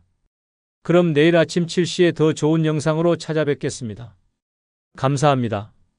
아직도 그 사람 꿈을 꿔 새벽마다 깜짝깜짝 놀라서 깨. 카톡 사진 바뀌었길래 심장이 철렁했어. 혹시 다른 사람? 전화 한 통에 온몸이 떨려. 그게 노인네야 사랑아리지. 노년에도 심장은 뜁니다. 문제는 그 뛰는 가슴이 사랑이 아닌 집착일 때입니다. 한 번 빠지면 헤어나오기 힘든 늪처럼 인연에 집착하면 삶이 무너집니다. 오늘의 평화, 친구와의 관계, 건강한 정신까지 모두 앗아갑니다. 설렘인 줄 알았던 감정이 독처럼 변해 가슴을 후벼 팝니다. 노년에 피어난 감정일수록 더 조심해야 합니다. 이번 영상은 노년의 인연을 집착하면 안 되는 5가지 이유를 알아보겠습니다. 구독, 좋아요 누르시면 시작하겠습니다. 노년의 인연을 집착하면 안 되는 5가지 이유 중 첫 번째는 마음의 평화를 잃기 때문입니다. 노년의 인연에 집착하면 가장 먼저 무너지는 것이 바로 마음의 평화입니다. 마음의 평화를 잃는 순간 모든 일상이 무너집니다. 눈을 떠도 허무하고 밥을 먹어도 목이 메며 아무 일도 없는데 눈물이 흐릅니다. 과거의 누군가를 떠올리는 것만으로도 가슴이 쪼여들고 손끝이 저려오며 가슴 깊은 곳에서 설명할 수 없는 공허감이 밀려옵니다. 한번 엇나간 감정은 나비 효과처럼 번져나가 결국은 자신을 병들게 만듭니다. 단순한 외로움이 아닌 마음의 균형이 완전히 깨지는 것입니다. 매일같이 연락을 기다리며 휴대폰을 들여다보고 상대의 말 한마디에 일이 일비합니다. 답장이 늦으면 불안하고 전화를 받지 않으면 미칠 듯한 초조함이 몰려옵니다. 이 모든 감정이 머릿속을 차지하고 나면 더 이상 평온한 일상은 존재하지 않습니다. 친구들과의 수다도 손주들의 웃음도 맛있는 식사도 모두 무미건조하게 느껴집니다. 삶의 색이 사라지는 것입니다. 더 큰 문제는 이 집착이 점점 깊어질수록 나는 왜 이렇게까지 해야 하지? 라는 자괴감까지 몰려온다는 점입니다. 자존감은 무너지고 자책과 원망, 후회가 반복되면서 삶의 중심을 잃습니다. 마음의 평화가 무너지면 몸의 건강도 따라 흔들립니다. 불면증, 소화불량, 두통, 가슴 통증 등 이유를 알 수 없는 신체 증상이 동반되며 병원에 가도 이상 없다는 말만 듣게 됩니다. 그 원인은 바로 마음에 있었던 것입니다. 노년에 얻은 인연이든 오랜 과거의 인연이든 그 사람에게 지나치게 마음을 걸면 삶 전체가 흔들립니다. 상대방은 이미 자신의 삶을 살아가고 있을 수도 있고 그 인연에 특별한 감정이 없을 수도 있습니다. 그러나 혼자만의 감정에 빠지면 모든 상황을 왜곡하게 되고 현실이 아닌 환상 속에서 스스로를 고립시키게 됩니다. 그것이 가장 무서운 결과입니다. 마음의 평화는 노년의 삶에서 가장 귀중한 자산입니다. 아무리 돈이 많고 건강을 유지해도 마음이 불안하면 삶이 지옥처럼 느껴집니다. 노년은 자신을 위해 살아야 하는 시기입니다. 지나간 인연에 얽매여 자신의 인생을 흔드는 것은 결국 스스로를 괴롭히는 일일 뿐입니다. 평온한 삶은 결코 타인에게서 오는 것이 아닙니다. 자신 안에서 피워내야 하는 것입니다. 실제 사례로 인천에 사는 72세의 최할머니는 40년 전 헤어진 첫사랑을 우연히 다시 만나게 되었습니다. SNS를 통해 연락이 닿자 매일같이 대화를 나누며 옛 감정이 되살아났습니다. 할머니는 그 사람의 관심을 받기 위해 미용실을 다니고 피부과 시술을 받고 핸드폰 문자 알림에 목숨을 걸다시피 했습니다. 그러나 상대는 별다른 감정 없이 가벼운 연락을 주고받았을 뿐이었고 결국 몇 달 뒤 연락이 뚝 끊겼습니다. 최할머니는 크게 낙담하여 병원 신세를 지게 되었고 우울증 약까지 복용하게 되었습니다. 친구들의 걱정에도 귀 기울이지 않았고 가족들과의 관계도 서서히 멀어졌습니다. 그녀의 일상은 단 하나의 인연 때문에 무너져 내렸습니다. 지금은 마음을 추스르며 다시 일어서려 애쓰고 있지만 내가 왜 그렇게까지 했을까라는 후회를 입에 달고 사십니다. 마음의 평화를 잃는다는 것은 결국 자신의 삶 전체를 잃는 것과 다르지 않습니다. 노년의 인연을 집착하면 안 되는 5가지 이유 중 두 번째는 자존감이 낮아질 수 있기 때문입니다. 노년의 인연에 집착하면 자존감이 끝없이 무너집니다. 한때 누구보다 당당하고 멋졌던 자신이 어느새 한 사람의 눈치만 보는 초라한 존재로 전락합니다. 상대방의 말투 하나, 이모티콘 하나, 대답의 속도 하나에 마음이 출렁이고 상처받습니다. 스스로도 어이없을 만큼 감정이 휘청거립니다. 나는 왜 이렇게까지 하고 있지? 라는 자괴감이 쌓이고 결국은 자신을 작고 하찮은 사람으로 느끼게 됩니다. 매일 거울을 보며 스스로를 평가하게 됩니다. 주름진 얼굴, 처진 어깨, 생기 없는 눈빛이 전부 다 열등감으로 보입니다. 상대는 나보다 젊고 활기찬 사람을 만날지도 모른다는 상상에 괴로워집니다. 외모를 탓하고 나이를 탓하고 지난 세월을 원망하게 됩니다. 존재 자체가 무가치하다는 기분에 휩싸이며 더는 어떤 일도 의미 없어집니다. 이것이 자존감이 무너진 사람의 흔한 모습입니다. 심지어 자신을 희생하며 상대에게 매달리기 시작합니다. 용돈을 챙겨주고 필요한 물건을 사주고 아픈 곳이 있어도 말도 못합니다. 혹여 부담스러워 떠날까봐 자기 감정을 억누르며 상대의 기분만 살핍니다. 그 순간부터는 인연이 아닌 굴레가 됩니다. 존중이 사라진 관계는 사랑도 우정도 아닙니다. 그저 집착일 뿐입니다. 그리고 그 집착은 자존감의 최후를 불러옵니다. 상대가 조금만 차가워도 거리를 두기 시작해도 자신을 탓하게 됩니다. 내가 너무 나댔나? 내가 재미없는가? 혹시 짜증났나? 라는 생각들이 머릿속을 휘젓습니다. 본인의 소중함을 잊은 채 오로지 상대의 눈에 들기 위해 애쓰게 됩니다. 이쯤 되면 자신의 인생은 이미 사라지고 타인의 평가에 기대 살아가는 꼭두각시가 됩니다. 자존감이 낮아지면 삶 전체가 무너집니다. 나 자신을 귀하게 여기지 않으면 아무도 나를 귀하게 여기지 않습니다. 자신을 미워하는 사람이 다른 사람과 건강한 관계를 맺는 것은 불가능합니다. 결국은 외로움과 공허함, 그리고 점점 더 깊은 자기 비하의 늪에 빠지게 됩니다. 그 늪은 빠져나오기 힘든 감정의 감옥입니다. 실제 사례로 대전의 69세 김 할아버지는 노래교실에서 만난 여성에게 푹 빠졌습니다. 처음엔 함께 노래 부르고 웃으며 소소한 즐거움을 나눴지만 어느 날부터 상대가 다른 사람과 웃으며 얘기하는 것만 봐도 불쾌하고 우울해졌습니다. 그러다 연락이 조금 뜸해지자 불안감이 폭발했고 자신의 외모와 나이를 탓하며 자책하기 시작했습니다. 내가 너무 늙어서 재미가 없겠지라는 말이 입버릇이 되었고 급기야 그 여성에게 선물 공세까지 펼치기 시작했습니다. 어느 날 여성은 부담스러워요라는 문자 하나 남기고 연락을 끊었습니다.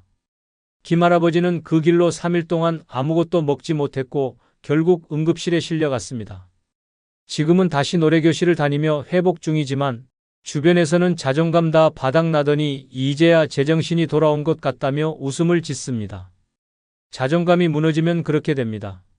아무리 늙어도 자존감은 절대 놓아서는 안 되는 자산입니다. 노년의 인연을 집착하면 안 되는 5가지 이유 중 3번째는 현재를 즐기지 못하기 때문입니다. 노년의 인연에 집착하면 지금 이 순간 가장 소중한 현재를 통째로 날려버리게 됩니다.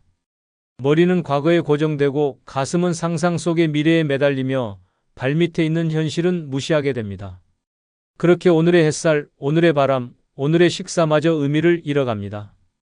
인연 하나의 마음을 빼앗기면 지금 곁에 있는 모든 것을 놓치게 됩니다. 옆자리에 앉아있는 친구의 웃음도 손주의 장난스러운 재롱도 귀에 들어오지 않습니다. 오직 그 사람, 그 인연, 그 감정만이 마음을 점령합니다. 하루 종일 휴대폰을 들여다보며 오늘은 연락이 올까? 를 기다리는 삶은 잔인합니다. 그 사람의 SNS를 수십 번 확인하고 카톡의 상태 메시지 하나에도 마음이 요동칩니다. 그러면서 오늘의 산책도, 오늘의 모임도, 오늘의 일상도 온통 그 사람이라는 그림자에 묻히게 됩니다. 현재를 살지 못하는 삶은 마치 멈춰버린 시계와도 같습니다. 틱탁거리는 소리는 나지만 시간은 더 이상 흘러가지 않습니다. 노년은 과거를 되돌릴 수도 없고 미래를 예측할 수도 없는 시기입니다. 오직 현재만이 유일한 자산입니다. 그런데 그 현재를 인연 하나에 휘둘려버리면 남는 건 공허함뿐입니다. 오늘의 따뜻한 국물 한 술보다 오늘의 맑은 하늘 한 번 올려다보는 일보다 소중한 것이 없습니다. 그러나 집착에 빠진 사람은 그 당연한 사실조차 잊게 됩니다. 지금 이 순간이 얼마나 귀중한지를 깨닫지 못하면 매일이 지옥처럼 느껴집니다. TV를 틀어도 책을 읽어도 음악을 들어도 그 사람 생각이 머릿속을 떠나지 않습니다. 왜 연락이 없지? 지금 뭐하고 있을까? 혹시 나보다 더 좋은 사람을 만나는 걸까라는 끝없는 의심과 상상으로 하루가 순식간에 증발해버립니다. 그리고 저녁이 되면 아무것도 하지 못했다는 자책이 밀려옵니다. 그런 하루가 반복되면 삶 자체가 고문이 됩니다. 가장 잔인한 건 주변 사람들과의 단절입니다. 함께 밥을 먹어도 함께 이야기를 나눠도 마음이 딴 데 있으니 결국은 혼자 있는 것과 다르지 않습니다. 친구들이 건네는 말에도 무심하게 대답하고 가족이 웃으며 다가와도 시큰둥합니다. 그렇게 현재는 점점 무채색으로 변해가고 내 삶은 인연의 그늘 속에 서서히 말라갑니다. 실제 사례로 수원에 사는 67세박 여사는 동네 약국에서 자주 마주치던 약사와 가까워졌습니다.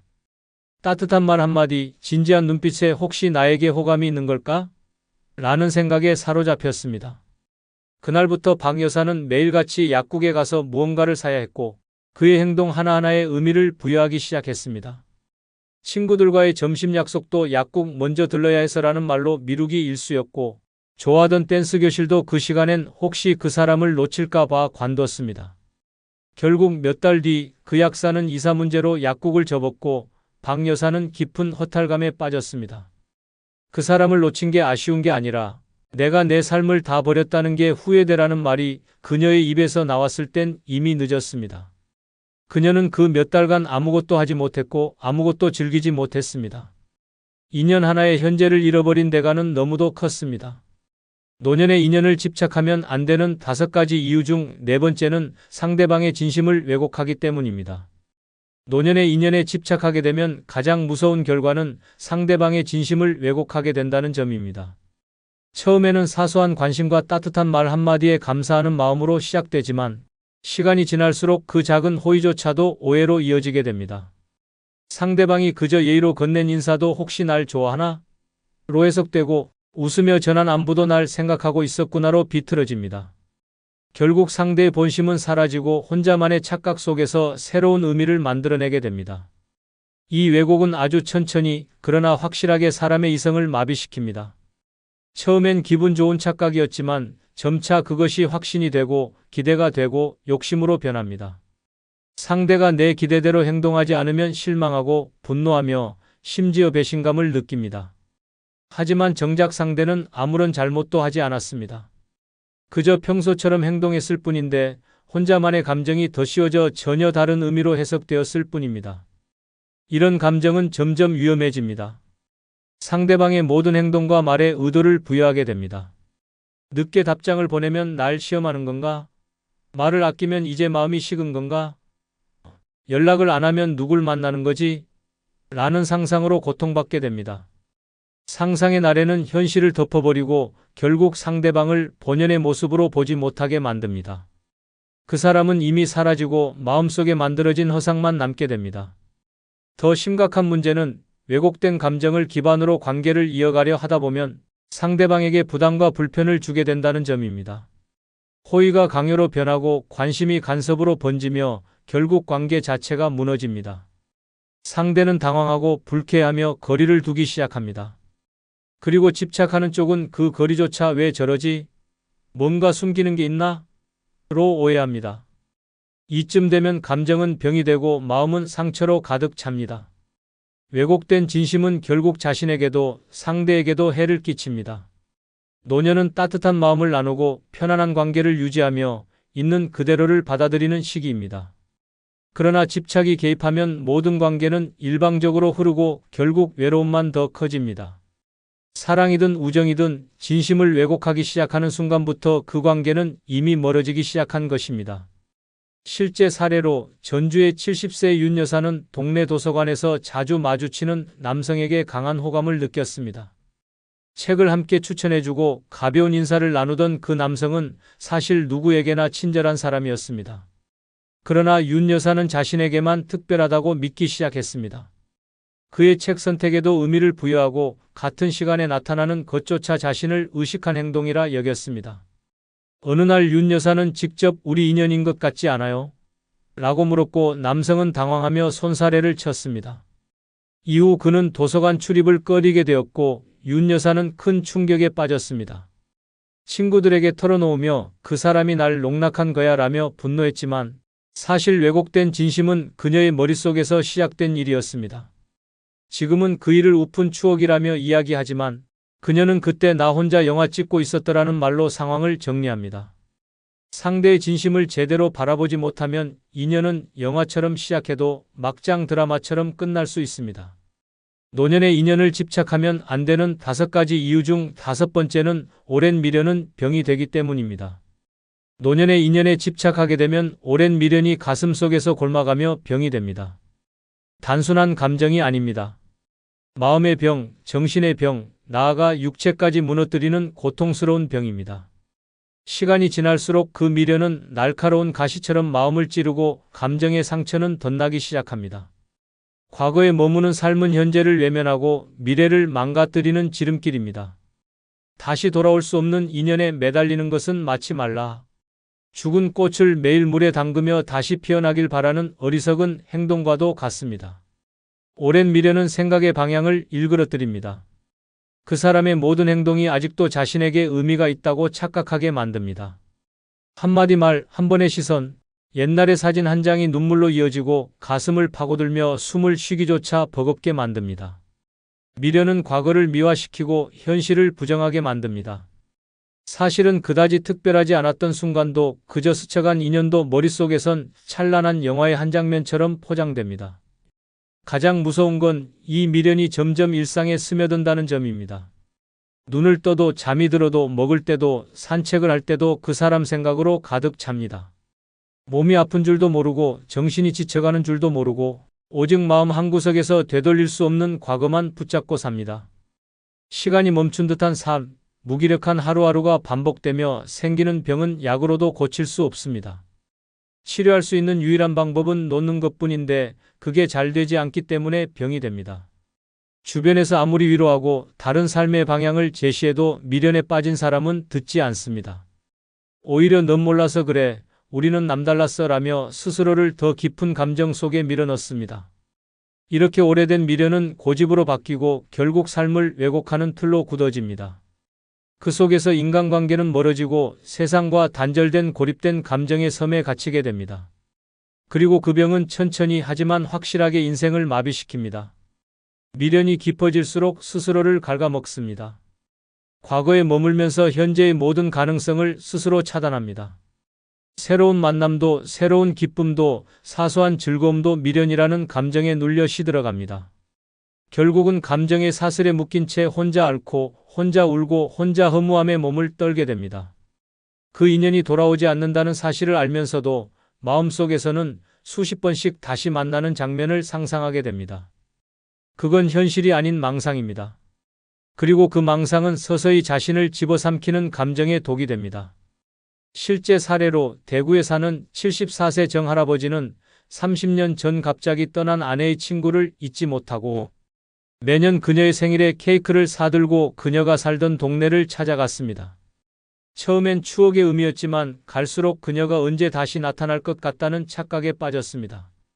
그녀와 함께 갔던 음식점을 혼자 앉아 바라보며 언젠가는 올 거야 라는 말을 되뇌었고 어느 해부턴가는 그녀와의 대화를 머릿속에서 직접 상상하며 말까지 꺼내기 시작했습니다. 가족들은 걱정했지만 정할아버지는 너희가 뭘 아냐며 고집을 부렸습니다. 결국 외로움과 스트레스에 면역력이 약해져 병원 신세를 지게 되었고 의사는 마음이 병이 되었습니다 라는 충격적인 말을 했습니다. 최근엔 친구들 사이에서 로맨스 중독자라는 별명이 붙었지만 정할아버지는 이제는 그 사람 생각 안 해도 밥맛이 돌아라며 쓴웃음을 짓습니다. 오랜 미련은 사랑이 아니라 결국 병이 됩니다. 끝으로 여러분께 한 가지 부탁이 있습니다. 영상 아래에 나오는 제품을 누르시면 쿠팡으로 연결됩니다. 이렇게 쿠팡으로 연결된 후 아무 물건을 사셔도 제 채널에 약간의 수익이 발생하오니 앞으로 쿠팡에서 물건을 구입할 경우 이런 식으로 구입해 주셔서 본 채널에 간접 후원해 주시면 대단히 감사하겠습니다. 그럼 내일 아침 7시에 더 좋은 영상으로 찾아뵙겠습니다. 감사합니다. 요즘 아버지가 혼자 살겠다고 하세요. 이 나이에 독립이라니 미친 거 아냐? 아니, 엄마가 뭘 그렇게 잘못했대? 충격적인 대화는 한 가정에 고요했던 일상의 균열이 생겼음을 알려줍니다. 평생 묵묵히 가족을 지켜온 아버지가 이제는 아내와 거리를 두고 살겠다고 선언하는 시대입니다. 노년의 남성들이 조용히 짐을 싸며 말합니다. 이제 좀 나답게 살고 싶다. 더는 못 참겠다. 그 결정 뒤엔 우리가 상상조차 못한 깊고 오래된 절망이 숨겨져 있습니다. 이번 영상은 노년의 남성들이 아내에게 먼저 따로 살자고 하는 5가지 이유에 대한 영상입니다. 구독, 좋아요 누르시면 시작하겠습니다. 70대 초반의 김재석 씨는 은퇴 후 집에서 보내는 시간이 많아지면서 점점 말수가 줄어들었습니다. 오랜 직장 생활에서 쌓인 피로를 이제야 풀 수 있다는 마음으로 TV를 보거나 정원에 물을 주며 평온한 나날을 기대했지만 현실은 달랐습니다. 아내 박순자 씨는 하루 종일 그의 곁을 떠나지 않았고 집안일의 사사로운 부분까지 간섭하며 잔소리를 이어갔습니다. 당신은 왜 그렇게 게을러졌어? 라는 말부터 이제 돈도 못 벌면서 말은 왜 그렇게 많아? 라는 독설까지 김 씨는 하루에도 수십 번씩 마음의 상처를 입었습니다. 식사 시간도 지옥 같았습니다. 김치찌개에 고기가 없다고 투덜대면 아내는 당신이 이 집에서 뭘 했는데 고기를 봐라? 라며 목소리를 높였습니다. 결국 그날 저녁 김 씨는 밥그릇을 집어던졌고 박 씨는 소리를 지르며 집을 나가버렸습니다. 며칠 뒤 둘은 다시 한 집에 있었지만 서로 눈도 마주치지 않았습니다. 말 한마디가 칼날이 되고 침묵은 벽이 되었습니다. 그렇게 6개월이 흐른 어느 날 김 씨는 조용히 짐을 싸기 시작했습니다. 당신하고는 더 못 살겠어. 그냥 혼자 있고 싶어. 라는 말만 남기고 그는 집을 나왔습니다. 주변 친구들은 모두 놀랐지만 김 씨는 단호했습니다. 차라리 고독이 낫지 저 옆에 내랑 사느니 죽는 게 낫겠더라고. 노년의 남성들이 먼저 따로 살자고 말하는 가장 흔하면서도 결정적인 첫 번째 이유는 바로 부부간의 갈등이 극단에 이르렀기 때문입니다. 수십 년을 함께 살아온 사이지만 은퇴 이후 하루 종일 마주하며 쌓이는 감정의 찌꺼기는 독이 되어 돌아옵니다. 일상의 반복적인 말다툼, 무시, 비난, 심지어 감정적 학대 수준의 언행까지 더 이상은 참고 살 수 없다고 느끼게 되는 것입니다. 많은 남성들은 결혼 생활을 감옥처럼 느낀다고 말합니다. 경제적 자유를 잃은 상황에서 아내의 지적과 통제를 매일같이 받다 보면 자존감은 바닥을 치고 분노는 내면 깊숙이 골마갑니다. 하지만 대부분은 참고 살다가 어느 날 갑자기 폭발하게 됩니다. 이러다 진짜 내가 죽거나 쟤를 죽이거나 하겠구나 라는 극단적인 생각을 하게 되는 순간 그들은 집을 나올 결심을 합니다. 특히 아내가 오랜 기간 가정의 중심에 있었고 남편보다 더 강한 성격일 경우 남편은 점점 위축되고 무력감을 느끼게 됩니다. 이 무력감은 시간이 지날수록 절망감으로 바뀌며 같이 사는 게 의미가 없다는 판단에 이르게 됩니다. 그들은 갈등의 해결을 기대하지 않습니다. 오히려 거리두기를 통해서만 평화를 찾을 수 있다고 믿습니다. 아이들에게조차 엄마랑은 이젠 못 살겠다. 이해해라. 며 눈물로 호소하기도 합니다. 결국 따로 살자는 말은 단순한 독립선언이 아닙니다.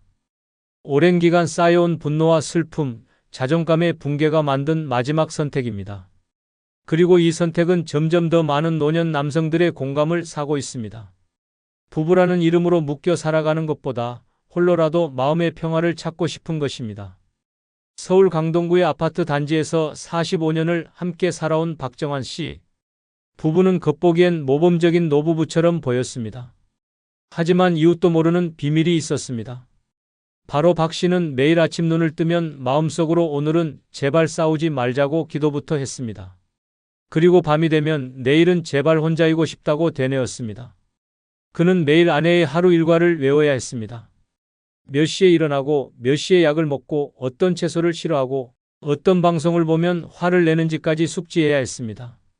마치 시한폭탄과 함께 사는 기분이었다고 말했습니다. 박 씨는 자다가도 벌떡 일어나 아내의 숨소리를 확인해야 했습니다. 아내가 기침이라도 하면 왜 이제야 물을 가져오냐며 화를 냈고, 그가 TV 채널을 돌리기라도 하면 나는 이거 보려고 하루를 기다렸는데 당신은 나한테 아무 관심이 없구나라는 말이 날아왔습니다. 심지어 친구를 만나러 나가려 할 때도 밖에 나가서 뭐 할 건데? 그 나이에 친구가 뭐가 중요해? 라는 비아냥을 들으며 현관에서 싸움이 벌어졌습니다. 어느 날은 문 앞에 신발이 두 켤레 있다는 이유로 외도를 의심받기도 했습니다. 박 씨는 그날부터 친구 집에 신발을 맡겨두고 맨발로 다니기 시작했습니다. 결정적인 날은 박 씨가 오래전 결혼 기념일을 깜빡한 날이었습니다. 그는 아내 앞에서 무릎을 꿇었지만 아내는 넌 평생 나한테 그런 식이었어. 아무 감정 없이 그냥 옆에 있는 사람처럼이라고 외쳤습니다. 그날 밤 박 씨는 한숨도 못 자고 노트에 글을 적었습니다. 같이 산 시간이 형벌 같았다. 나는 누구의 남편이기 전에 나 자신이고 싶다. 제발 좀 쉬고 싶다. 그리고 이틀 후 그는 조용히 짐을 쌌습니다. 아이들에게는 편지 한 장만 남겼습니다. 아빠는 도망가는 게 아니야. 이제야 숨 좀 쉬려는 거야. 노년의 남성들이 먼저 따로 살자고 말하는 두 번째 이유는 오랜 결혼 생활에 지쳤기 때문입니다. 수십 년간 반복된 갈등, 감정 소모는 마음을 완전히 갉아먹습니다. 처음엔 가족을 위해 참습니다. 다음엔 자식을 위해 참습니다. 그러다 어느 순간 참는 이유조차 사라집니다. 매일 반복되는 일상이 감옥처럼 느껴지고 부부라는 이름이 족쇄처럼 무겁게 다가옵니다. 사는 게 아니다는 말이 현실이 됩니다. 많은 남성들은 자신도 모르는 사이에 결혼 생활 속에서 감정 노동자가 됩니다. 감정 표현은 금지되고 상대의 기분을 살피는 것이 일상이 되며 자신은 점점 사라집니다. 결혼 초에는 사랑이었지만 나중에는 의무와 책임만이 남습니다. 이런 삶은 결코 지속 가능하지 않습니다. 자신을 위한 시간, 공간, 말 한마디의 여유조차 없이 오직 상대방의 기분에 맞춰야 하는 하루는 노년의 남성에게는 치명적인 고통이 됩니다. 문제는 이런 지침이 누적되면서 생기는 무력감입니다. 이 사람이 변할 리 없다. 이 생활은 평생 이럴 것이다라는 절망감은 더는 싸울 힘조차 남지 않게 만듭니다. 그러다 문득 드는 생각이 그냥 혼자 살면 안 되나? 입니다. 더 이상 누구에게 설명하지 않고 눈치 보지 않고 그냥 자신의 속도로 살아보고 싶은 갈망이 터져 나오는 것입니다. 이러한 결단은 단순한 변심이 아니라 수십 년간 쌓인 피로의 결과입니다. 부부라는 이름 아래 쌓인 오해, 무시, 외로움, 억압, 그리고 고통이 만든 파국입니다. 그 끝에는 더 늦기 전에 나를 살리자는 절박한 생존 본능이 자리하고 있습니다.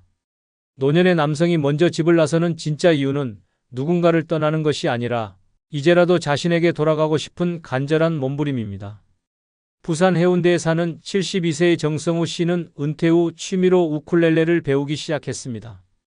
혼자 연습하다 동네 문화센터에서 만난 동갑내기들과 어울리게 되었고 어느 날은 카페에서 소규모 공연까지 하게 되었습니다. 박수를 받는 순간 정 씨의 마음에 오래된 무언가가 다시 살아났습니다. 아, 내가 아직 살아있구나. 라는 짜릿한 감정이었습니다. 하지만 집에 돌아가는 순간 그 감정은 산산조각 났습니다. 아내는 시큰둥하게 말했습니다. 그 나이에 뭔 공연이야? 창피한 줄 알아. 정 씨는 침묵하며 방으로 들어갔지만 마음은 이미 거리를 두기 시작했습니다. 그날 이후 정 씨는 몰래 일정을 잡기 시작했습니다. 여행도 혼자 다녔고 모임도 아내 몰래 나갔습니다. 친구들과 어울려 막걸리를 마시며 늦게 들어온 날 아내는 현관문을 걸어 잠갔습니다. 휴대폰에는 메시지가 하나 떠 있었습니다. 그렇게 자유롭고 싶으면 나가서 살아. 정 씨는 그 문자에 오히려 해방감을 느꼈습니다. 그래, 나 진짜 나갈게. 그렇게 며칠 뒤 그는 작은 고시원 방을 계약했습니다. 친구들은 말렸지만 그는 웃으며 말했습니다. 이제야 진짜 숨 좀 쉬는 것 같아. 내가 내 인생의 주인 같아. 노년의 남성들이 아내에게 먼저 따로 살자고 말하는 세 번째 이유는 바로 자유로운 생활을 원하기 때문입니다. 수십 년간 가장의 책임과 역할에 짓눌려 살다가 은퇴 후 맞이한 자유의 순간에조차 또다시 통제받는 삶을 견디기 힘들어지는 것입니다. 늦잠도 못 자고 TV 채널 하나 돌리기 어렵고 친구 만나러 나가는 것도 허락을 구해야 하는 삶은 어느 순간부터 감옥보다 더 고통스럽게 느껴집니다. 아내는 걱정이라 말하지만 남편은 감시로 느낍니다. 하루 일과를 보고하듯 설명해야 하고 어디 가는지 누구와 있는지 끊임없이 체크당하는 생활은 점점 자존감을 깎아내립니다. 이제는 나도 좀 내 맘대로 살아보고 싶다. 는 욕망이 커지면서 따로 살고 싶다는 말이 입 밖으로 나오게 됩니다. 그 말은 단순한 독립선언이 아니라 억눌렸던 인생 전체에 대한 반항이며 마지막 자존심을 지키려는 몸부림입니다. 특히 노년이 되면 사람들은 죽음을 점점 더 가까이 느끼게 됩니다.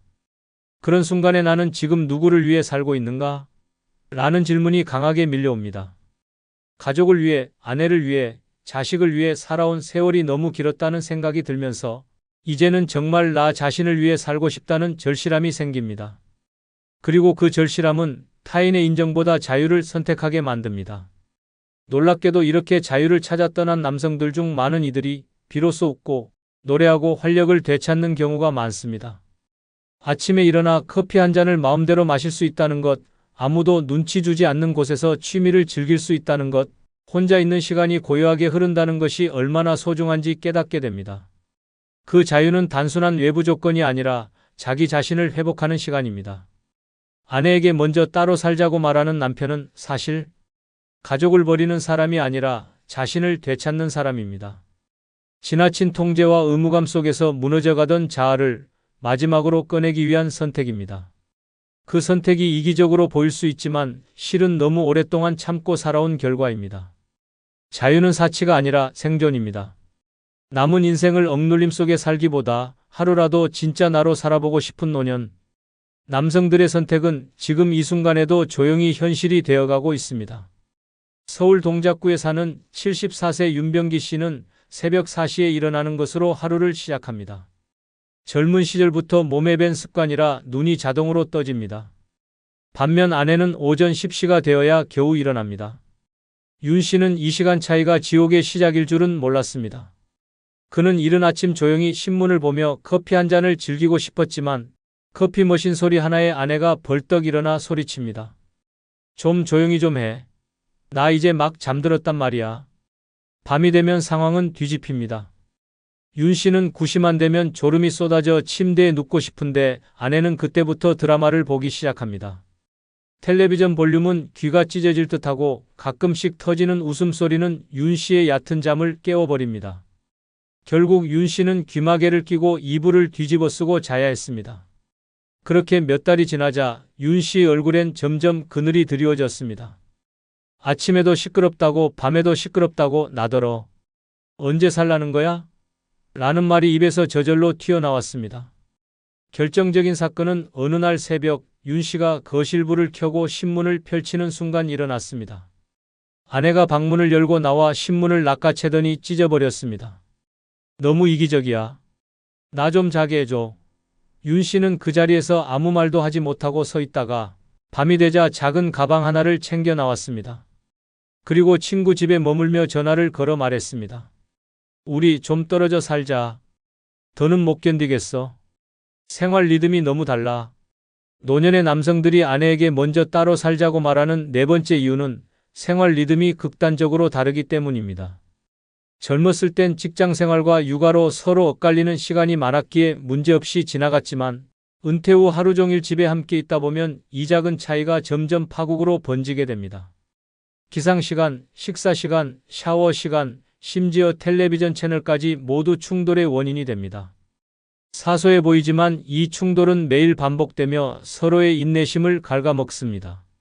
남편은 아내가 너무 늦게 일어나서 하루가 비생산적이라고 생각하고, 아내는 남편이 너무 일찍부터 집안을 어지럽혀 피곤하다고 말합니다. 이렇게 사소한 시간차가 결국 감정 싸움으로 이어지고, 서로를 향한 실망과 짜증이 쌓이면서 결국 따로 살아야겠다는 결심으로 이어집니다. 특히 수면 리듬의 차이는 심각한 문제를 야기합니다. 노년에는 잠이 얕아지고 예민해지는데 서로 다른 취침 습관은 고통이 됩니다. 한쪽은 졸음을 이기지 못하고 누웠는데 다른 한쪽은 불을 켜고 돌아다니거나 TV를 보는 상황이 반복되면 결국 누군가는 폭발하게 됩니다. 이 작은 반복이 곧 생활 지옥이 되어버리는 것입니다. 문제는 이 갈등이 단기간에 해결되지 않는다는 데 있습니다. 생활 리듬은 단순히 습관이 아니라 오랜 시간 몸에 밴 리듬이며 쉽게 바뀌지 않습니다. 서로의 생활을 맞추려고 노력하다 보면 오히려 스트레스만 더 커지고 어느 순간부터는 이 사람과는 같이 사는 게 고문이다라는 생각이 들게 됩니다. 그래서 많은 남성들은 결단을 내립니다. 더는 못 견디겠다. 혼자라도 제 시간에 자고 제 시간에 일어나고 싶다. 이 결단은 단순한 이기심이 아닙니다. 노년의 건강과 정신을 지키기 위한 최소한의 자기 보호이자 더 이상의 불필요한 갈등을 피하려는 최후의 선택입니다. 각자 다른 생활 리듬을 존중받지 못할 바에야 차라리 떨어져 사는 것이 서로를 위한 길이라고 판단하는 것입니다. 노년에 따로 사는 것은 이혼이나 파탄이 아니라 건강한 거리두기입니다. 아침형 인간과 밤형 인간이 하루 24시간을 억지로 맞춰 살기보다는 각자의 리듬대로 사는 것이 오히려 관계를 더 오래 유지할 수 있는 방법이기도 합니다. 함께 있는 시간이 무조건 좋은 것이라는 환상은 이미 깨졌습니다. 이제는 서로의 리듬을 해치지 않는 거리가 진짜 부부의 방식이 되고 있습니다. 대전 둔산동에 사는 76세 이만호 씨는 요즘 누구보다 바쁜 노년을 보내고 있습니다. 그림을 배우고 시를 쓰며 주말엔 독서 모임도 나갑니다. 더 놀라운 건 이 모든 것을 아내 몰래 하고 있다는 사실입니다. 그 이유는 단순했습니다. 말해봤자 이해 못해. 쓸데없는 짓 한다고 뭐라 할 테니까. 실제로 예전에도 몇 번 취미를 시작하려 했지만 아내는 매번 반대했습니다. 그 나이에 그림은 무슨 그림이야? 마당에 잡초나 좀 뽑아. 라는 말에 이 씨는 붓을 꺾었고 시 쓰는 일도 어디서 이상한 감성이나 흘리고 있냐며 냉소를 퍼부어 결국 그만뒀습니다. 하지만 마음속 불씨는 꺼지지 않았습니다. 젊은 시절부터 언젠가 자신만의 공간에서 조용히 책을 읽고 무언가를 창작하며 살아가고 싶다는 꿈을 품고 있었던 이 씨는 어느 날 불쑥 입을 열었습니다. 나 혼자 살아보고 싶어. 내가 싫어서가 아니야. 그냥 나로 살아보고 싶어서 그래. 아내는 처음엔 웃었습니다. 농담인 줄 알았기 때문입니다. 그러나 며칠 뒤 진짜로 방을 빼고 짐을 옮기는 남편의 뒷모습을 보며 그제야 알았습니다. 이 사람 진심이었구나. 이 씨는 좁은 오피스텔에 들어갔지만 눈빛은 반짝이고 있었습니다. 마침내 자신만의 삶을 시작했다는 해방감에 하루하루가 설렜다고 말합니다. 아침엔 클래식 음악을 틀어놓고 천천히 커피를 내리고 오후엔 미술관을 돌며 느낀 감상을 시로 적어보기도 했습니다. 내가 지금까지 뭐하고 살았나 싶었어. 40 넘어서부터는 남편, 아빠, 돈 버는 기계 그게 다였는데 이제서야 나로 살아보는 느낌이야. 노년의 남성들이 아내에게 먼저 따로 살자고 말하는 5번째 이유는 오랫동안 가슴속에 품어왔던 독립의 꿈을 실현하고 싶은 욕망이 있습니다. 누구에게도 말하지 못했던 이 꿈은 사회적 역할과 가족의 기대 속에 묻혀 살아온 세월 속에서 점점 더 커져만 갔습니다. 젊은 시절에는 돈을 벌어야 했고 중년에는 자식들을 책임져야 했으며 그 모든 의무가 끝난 지금에서야 비로소 진짜 나를 꺼내어 볼 용기가 생긴 것입니다. 이 독립의 꿈은 단순히 공간의 분리가 아닙니다. 누구의 남편, 누구의 아버지가 아닌 이만호라는 이름으로 다시 태어나고 싶은 간절한 바람입니다. 그 안에는 자아 회복, 존재 의미, 그리고 늦은 인생에 대한 애틋한 갈망이 담겨 있습니다. 그 꿈은 늙어서 갑자기 생겨난 것이 아닙니다. 결혼과 동시에 사라졌던 자기 삶에 대한 그리움이 이제서야 폭발하는 것입니다. 문제는 이런 꿈을 이해받기 힘들다는 점입니다. 아내는 배신감으로 받아들이기 쉽고 자식들도 왜 이제 와서 그러세요? 라고 말합니다. 그러나 남성들에게는 이 선택이 인생 전체의 균형을 되찾는 마지막 기회입니다. 70세든 80세든 삶은 여전히 진행 중이며 자신이 누구인지 되묻고 나답게 살 수 있는 시간이 아직 남아있다고 믿기 때문입니다. 오랜 결혼 생활 동안 눌려왔던 감정, 포기했던 취미, 억눌렸던 자아가 이제야 살아나고 있습니다. 누군가는 늦었다고 말하겠지만 당사자들에게는 지금이 아니면 영영 기회가 없다고 느껴집니다. 이 독립은 이혼도 아니고 가정을 버리는 행위도 아닙니다. 오히려 다시 사랑할 수 있는 힘을 찾기 위한 시도이며 고갈된 관계를 회복하기 위한 시간일 수도 있습니다. 나답게 살고 싶다. 는 말은 이기적인 외침이 아니라 그동안 너무 오래 참아온 인생의 마지막 절규입니다. 노년의 남성들이 선택한 이 조용한 탈출은 늦은 인생을 진짜 내 인생으로 채우고 싶다는 간절한 몸부림입니다. 그리고 그 길 끝에는 비로소 진짜 행복이 기다리고 있을지도 모릅니다.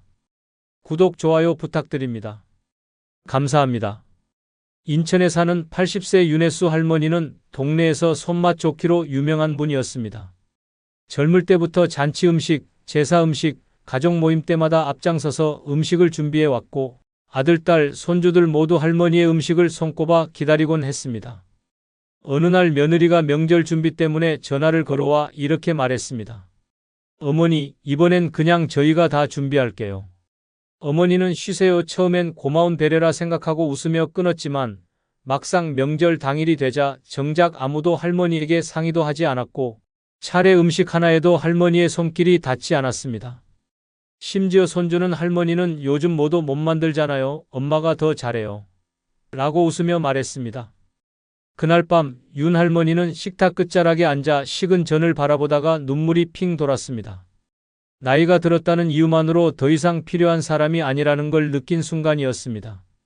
전에는 엄마가 없으면 명절이 안 돼요라고 말하던 자식들이 이제는 불편하고 귀찮은 존재처럼 대하고 무슨 일이든 알아서 척척 처리하며 할머니의 자리를 조금씩 빼앗고 있었던 것입니다. 그날 이후 윤 할머니는 부엌에 들어가지 않았습니다. 괜히 간섭하는 사람처럼 보일까봐 잊히지 않기 위해 조심조심 눈치만 보는 삶이 시작된 것입니다. 나이 먹은 노인을 우습게 보는 첫 번째 신호는 아무 일도 맡기지 않고 손을 못 쓰게 하는 행동입니다. 이는 단순한 배려로 보일 수 있지만 실상은 노인을 무능력자로 몰아가는 치명적인 무시입니다. 쉬세요라는 말 뒤엔 당신은 이제 필요 없어요라는 암묵적 메시지가 숨어 있습니다. 젊은 사람들은 효도라고 생각하고 좋은 의도라 말하지만 그 말은 노인의 자존심을 무너뜨리고 존재 이유 자체를 흔들어 놓는 위험한 함정입니다. 노년기에 가장 중요한 건 스스로 할 수 있다는 자신감과 쓸모 있다는 느낌입니다. 그런데 가족들이, 사회가 그 기회를 차단하고 모든 것을 대신하려 들면 노인은 점점 손을 놓게 되고 결국에는 몸도 마음도 무너져 내립니다. 이는 단순한 역할 상실이 아니라 삶의 주도권을 빼앗기는 절망적인 침몰입니다. 사람은 나이가 들어도 누구나 어떤 방식으로든 참여하고 기여하고 인정받고 싶어 합니다. 하지만 주변에서 안 해도 돼요. 위험하니까 가만히 계세요. 모르시잖아요 같은 말들로 벽을 쌓으면 노인은 그 안에 갇혀 점점 침묵하고 움직이지 않게 되며 존재감을 잃어버리는 인형처럼 변해갑니다. 가장 끔찍한 건 그렇게 아무 일도 안 하게 된 노인이 나중에 진짜로 아무것도 못하게 되는 현실입니다. 심리적 위축과 활동의 중단은 근력 저하, 관절 굳음, 기억력 감퇴, 그리고 우울증으로 이어지며 결국에는 치매와 와병의 길로 직행하게 만드는 지름길이 됩니다. 아무것도 맡기지 않는 행위는 단순한 무관심이 아니라 노인의 남은 삶을 앗아가는 무서운 제거 행위입니다. 노인을 진정으로 존중한다는 것은 그들의 몫을 지켜주는 것입니다. 시간이 오래 걸려도 다소 불편해도 그들이 할 수 있는 일, 하고 싶은 일에 참여하게 해주는 것이야말로 진짜 효도이며 존중입니다. 명절 음식 하나, 쓰레기 분리수거 하나라도 어머니, 이건 어떻게 하는 게 더 맛있어요? 라고 물어보는 한마디가 노인의 마음에 살아있음을 불러일으킵니다. 90세까지 인간답게 살기 위해 필요한 건 의자에 앉아 쉬는 삶이 아닙니다. 나이 들어도 함께 움직이고 결정하고 참여하는 삶입니다. 노인을 우습게 보는 사람들은 일을 시키지 않으며 반대로 존중하는 사람들은 함께 일할 기회를 만들어줍니다. 세상이 달라져도 연륜과 경험은 무시할 수 없는 인생의 보물입니다. 그 보물을 먼지 쌓이게 두는 것은 결국 우리 모두의 손해입니다. 대전에서 78세의 박철우 어르신은 오랜만에 가족들과 외식을 하게 되어 마음이 들떴습니다. 젊은 시절엔 자식들 손잡고 소풍도 자주 다녔고 직접 고른 맛집에서 삼겹살을 구우며 웃음꽃을 피웠던 기억이 가득했습니다. 하지만 이번 외식은 완전히 달랐습니다. 식당에 도착하자마자 자리는 이미 정해져 있었고 메뉴도 주문이 끝난 상태였습니다. 손주들이 좋아하는 퓨전 요리였고 박 어르신은 메뉴판을 보며 이게 뭐냐? 나는 된장찌개나 먹고 싶다라고 조심스럽게 말했지만 며느리는 웃으며 아버님은 그냥 이거 드셔보세요. 요즘 인기 많은 음식이에요 라며 말을 끊었습니다. 음식이 나왔지만 젓가락질이 불편해 젊은 사람들의 도움을 받아야 했고 계산도 며느리가 해버렸습니다. 결국 박 어르신은 자리에 앉아있는 내내 존재감 없는 손님처럼 조용히 있다가 집에 돌아오는 길에 속으로 되뇌었습니다. 나는 왜 여기 있었지? 나이 먹은 노인을 우습게 보는 두 번째 신호는 중요한 결정에서 노인을 배제하는 행동입니다. 이는 단순한 편의가 아니라 노인을 의사결정권 없는 사람, 무의미한 존재로 인식한다는 명백한 증거입니다. 어디를 갈지, 무엇을 먹을지, 무엇을 살지, 심지어 건강과 재산 문제에 이르기까지 아무런 상의 없이 결정하고 통보만 하는 태도는 노인의 자존감을 송두리째 뽑아버리는 행위입니다. 노인에게 중요한 건 단지 결과가 아니라 함께 결정하고 함께 선택하는 과정에서 느끼는 존중입니다. 그런데 가족들은 어차피 아버지는 모르시잖아요. 할머니는 어려운 거 싫어하시니까라는 말을 습관처럼 내뱉으며 노인의 판단을 무시합니다. 이건 배려가 아니라 사회적 제거입니다.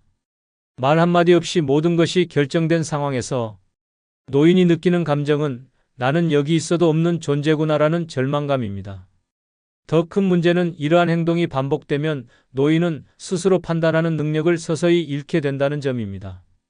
뇌는 계속 사용하지 않으면 기능이 저하되고 반복적으로 배제당하면 뇌는 스스로 쓸모없음을 학습하게 됩니다.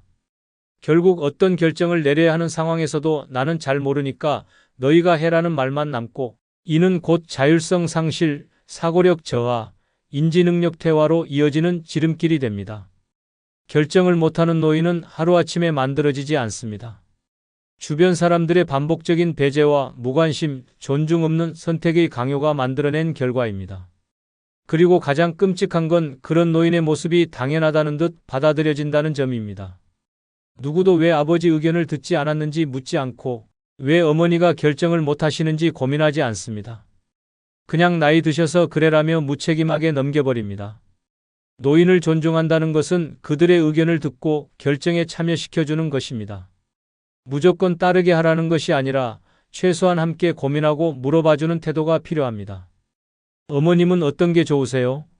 아버지 생각은 어떠세요? 라는 한마디가 노인에게는 살아있다는 실감이자 존중받는 존재로서의 마지막 끈이 됩니다.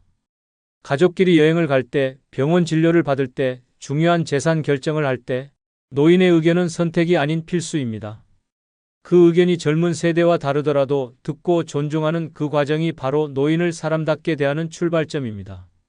그리고 그 존중은 언젠가 우리 자신에게도 돌아오는 것입니다.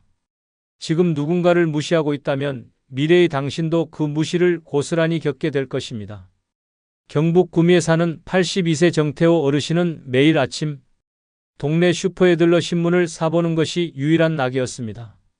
정치, 사회, 경제를 두루 섭렵하고 TV 토론도 빠지지 않고 챙겨보며 내가 아무리 나이 들어도 세상 돌아가는 건 알고 살아야지라고 말하곤 했습니다.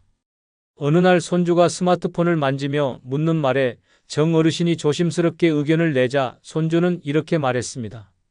할아버지, 그런 건 옛날 얘기예요. 요즘은 그렇게 안 해요. 그냥 뉴스 보고 계세요. 그 말 한마디가 날카로운 칼처럼 마음을 찔렀습니다. 그날 이후 정 어르신은 더 이상 자기 생각을 말하지 않았습니다. 말해봐야 틀렸다, 몰라도 된다는 식의 반응만 돌아오니 점점 말수가 줄고 토론을 즐기던 입은 닫히고 말았습니다. 가족들이 함께 뉴스를 볼 때도 말없이 고개만 끄덕이며 고요히 앉아있는 자신이 낯설게 느껴졌습니다. 나이 먹은 노인을 우습게 보는 세 번째 신호는 노인의 지식이나 의견을 하찮게 여기고 무시하는 태도입니다. 이는 단순한 의견 차이를 넘어서 노인의 인생 경험을 무가치한 과거의 유물로 취급하는 무례함입니다. 그건 옛날 방식이에요. 요즘은 그런 거 안 해요. 할아버지는 잘 모르시잖아요. 라는 말은 친절하게 들릴지 몰라도 그 속엔 깊은 경멸과 무시의 뉘앙스가 담겨 있습니다. 노인의 말이 항상 정답일 수는 없습니다. 그러나 그것은 살아온 시간의 무게에서 나온 생각이며 단순한 정보가 아니라 경험에서 우러난 통찰입니다. 그 가치를 무시하고 시대에 뒤처졌다는 이유만으로 배척하는 것은 지혜를 짓밟는 행위입니다. 특히 가족 내에서 자식들이 부모에게, 손주들이 조부모에게 이런 식의 태도를 보일 때 노인은 자신이 더 이상 세상에 도움이 되지 않는 존재라 여기게 됩니다. 그리고 그 생각은 빠르게 자기 비하와 무기력으로 번져 결국 우울증과 인지 저하로 연결되는 무서운 결과를 낳습니다. 더 큰 문제는 젊은 세대가 정보만을 진리로 착각한다는 점입니다. 인터넷에서 본 글, 스마트폰에서 읽은 기사만을 진짜라고 믿고 삶을 살아낸 사람의 이야기는 낡은 생각으로 치부합니다. 하지만 정보는 단지 데이터일 뿐이고 그것을 어떻게 받아들이고 행동으로 옮길지에 대한 지혜와 판단은 나이든 이들의 몫입니다. 그걸 무시하는 태도는 단순한 무례가 아니라 세대를 단절시키고 배움의 기회를 없애는 어리석음입니다. 노인은 말이 많아진다기보다 말을 해야만 살 수 있기 때문에 입을 엽니다. 자신의 이야기를 할 수 있는 사람, 자신의 생각을 물어봐주는 사람이 한 명이라도 있다는 것만으로 노인의 삶은 활력을 얻습니다. 그런데 가족이나 사회가 그 입을 막고 그건 아니에요, 그건 틀렸어요 라고 반박하기만 한다면 노인은 점점 더 침묵 속에 자신을 가두게 됩니다. 노인을 존중한다는 것은 단지 예의 바르게 말하는 것이 아닙니다. 그들이 살아온 인생을 배움의 대상으로 바라보는 태도, 바로 그 자세에서 시작됩니다. 젊은 세대가 스마트폰으로 수십 개의 정보를 넘기는 동안 노인은 인생에서 단 하나의 중요한 교훈을 말해주고 있을지 모릅니다. 그 한마디를 무시하는 순간 우리는 살아있는 지혜를 스스로 내다버리는 것입니다. 지금 옆에 계신 어르신이 무슨 말을 하시든 눈을 맞추고 귀를 기울이십시오.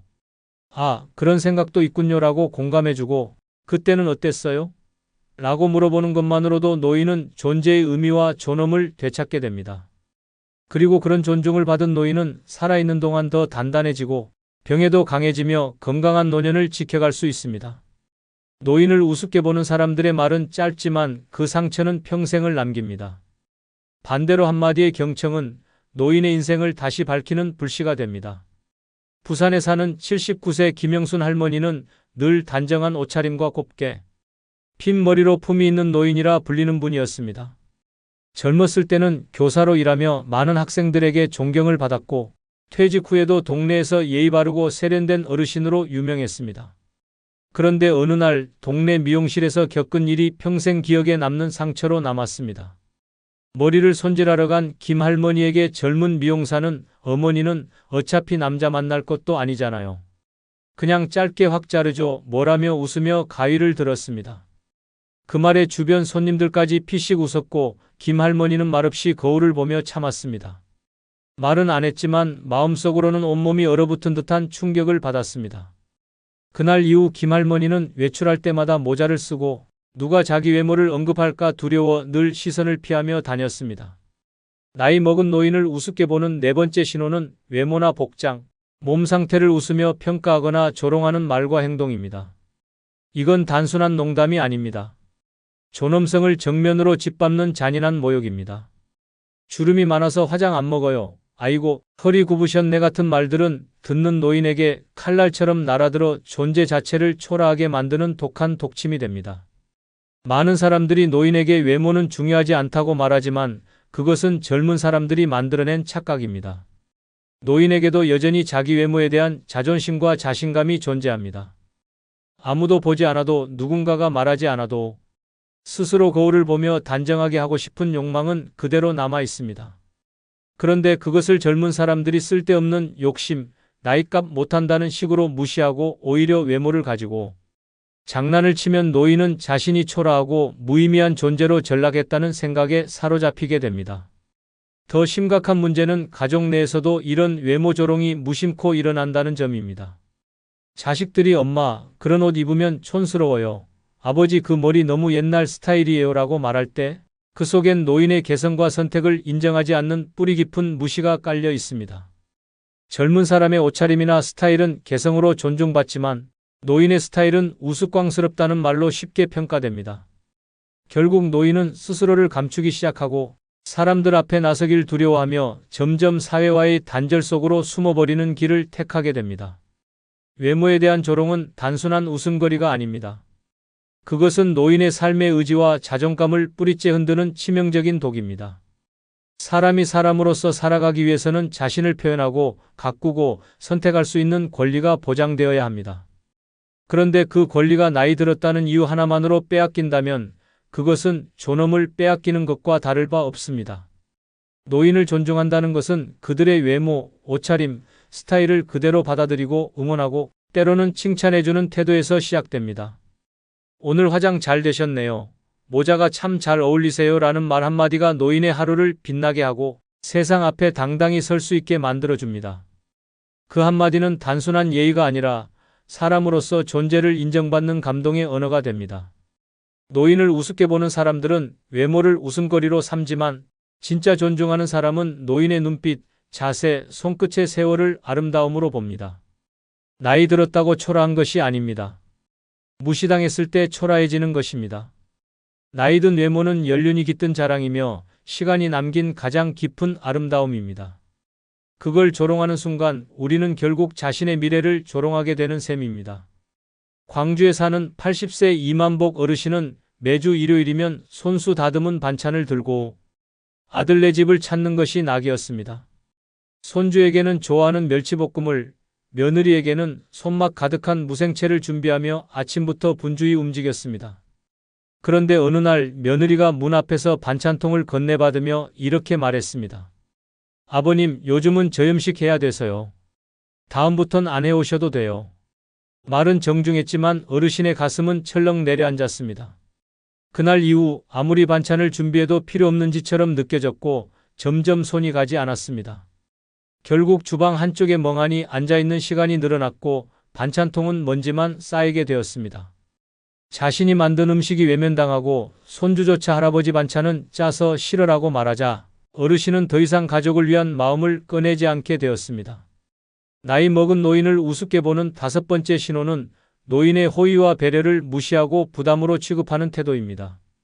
이는 단순한 의견 차이가 아니라 노인의 존재 가치와 역할을 부정하는 명백한 무시입니다. 굳이 안 하셔도 돼요. 이젠 그런 거 필요 없어요 라는 말 속엔 사실상 당신의 정성과 시간은 이제 쓸모없다는 메시지가 숨어 있습니다. 그 말 한마디에 노인은 자신이 사랑을 줄 수 있는 기회마저 빼앗겼다는 깊은 상실감을 느끼게 됩니다. 노인에게 가장 큰 기쁨은 누군가에게 도움이 되는 존재, 필요한 사람으로 남는 것입니다. 그런데 그 작은 마음과 수고를 젊은 세대가 귀찮음이나 불필요한 행동으로 여긴다면 노인은 점점 사랑을 표현할 수단을 잃고 결국 감정을 닫고 마음까지 잃게 되는 비극을 겪게 됩니다. 더 심각한 건 이러한 무시는 노인의 자존감은 물론 삶의 의욕까지 송두리째 앗아간다는 점입니다. 음식을 만들고 손주를 챙기고 마당을 쓸고 쓰레기를 버리는 그런 작고 사소한 일들조차 하지 말라는 말은 곧 아무것도 하지 마세요. 그리고 아무 의미도 없는 존재가 되세요라는 잔인한 선언으로 작용하게 됩니다. 그렇게 사랑하려 했던 마음이 밀려나고 도우려 했던 손길이 잘려나가면 노인은 마침내 살아있으면서도 누구에게도 닿지 않는 외로운 벽이 됩니다.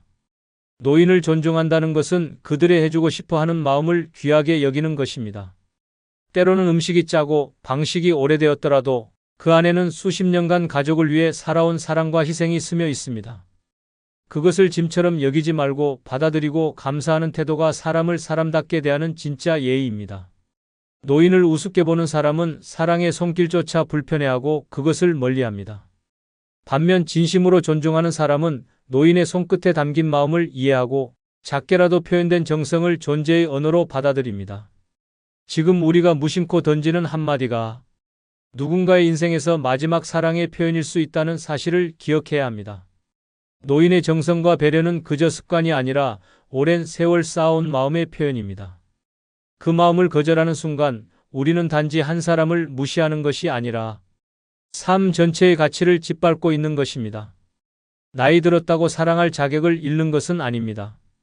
사랑이 외면당할 때 그 사람이 조용히 사라지는 것입니다. 끝으로 여러분께 한 가지 부탁이 있습니다. 영상 아래에 나오는 제품을 누르시면 쿠팡으로 연결됩니다. 이렇게 쿠팡으로 연결된 후 아무 물건을 사셔도 제 채널에 약간의 수익이 발생하오니 앞으로 쿠팡에서 물건을 구입할 경우 이런 식으로 구입해 주셔서 본 채널에 간접 후원해 주시면 대단히 감사하겠습니다. 그럼 내일 아침 7시에 더 좋은 영상으로 찾아뵙겠습니다.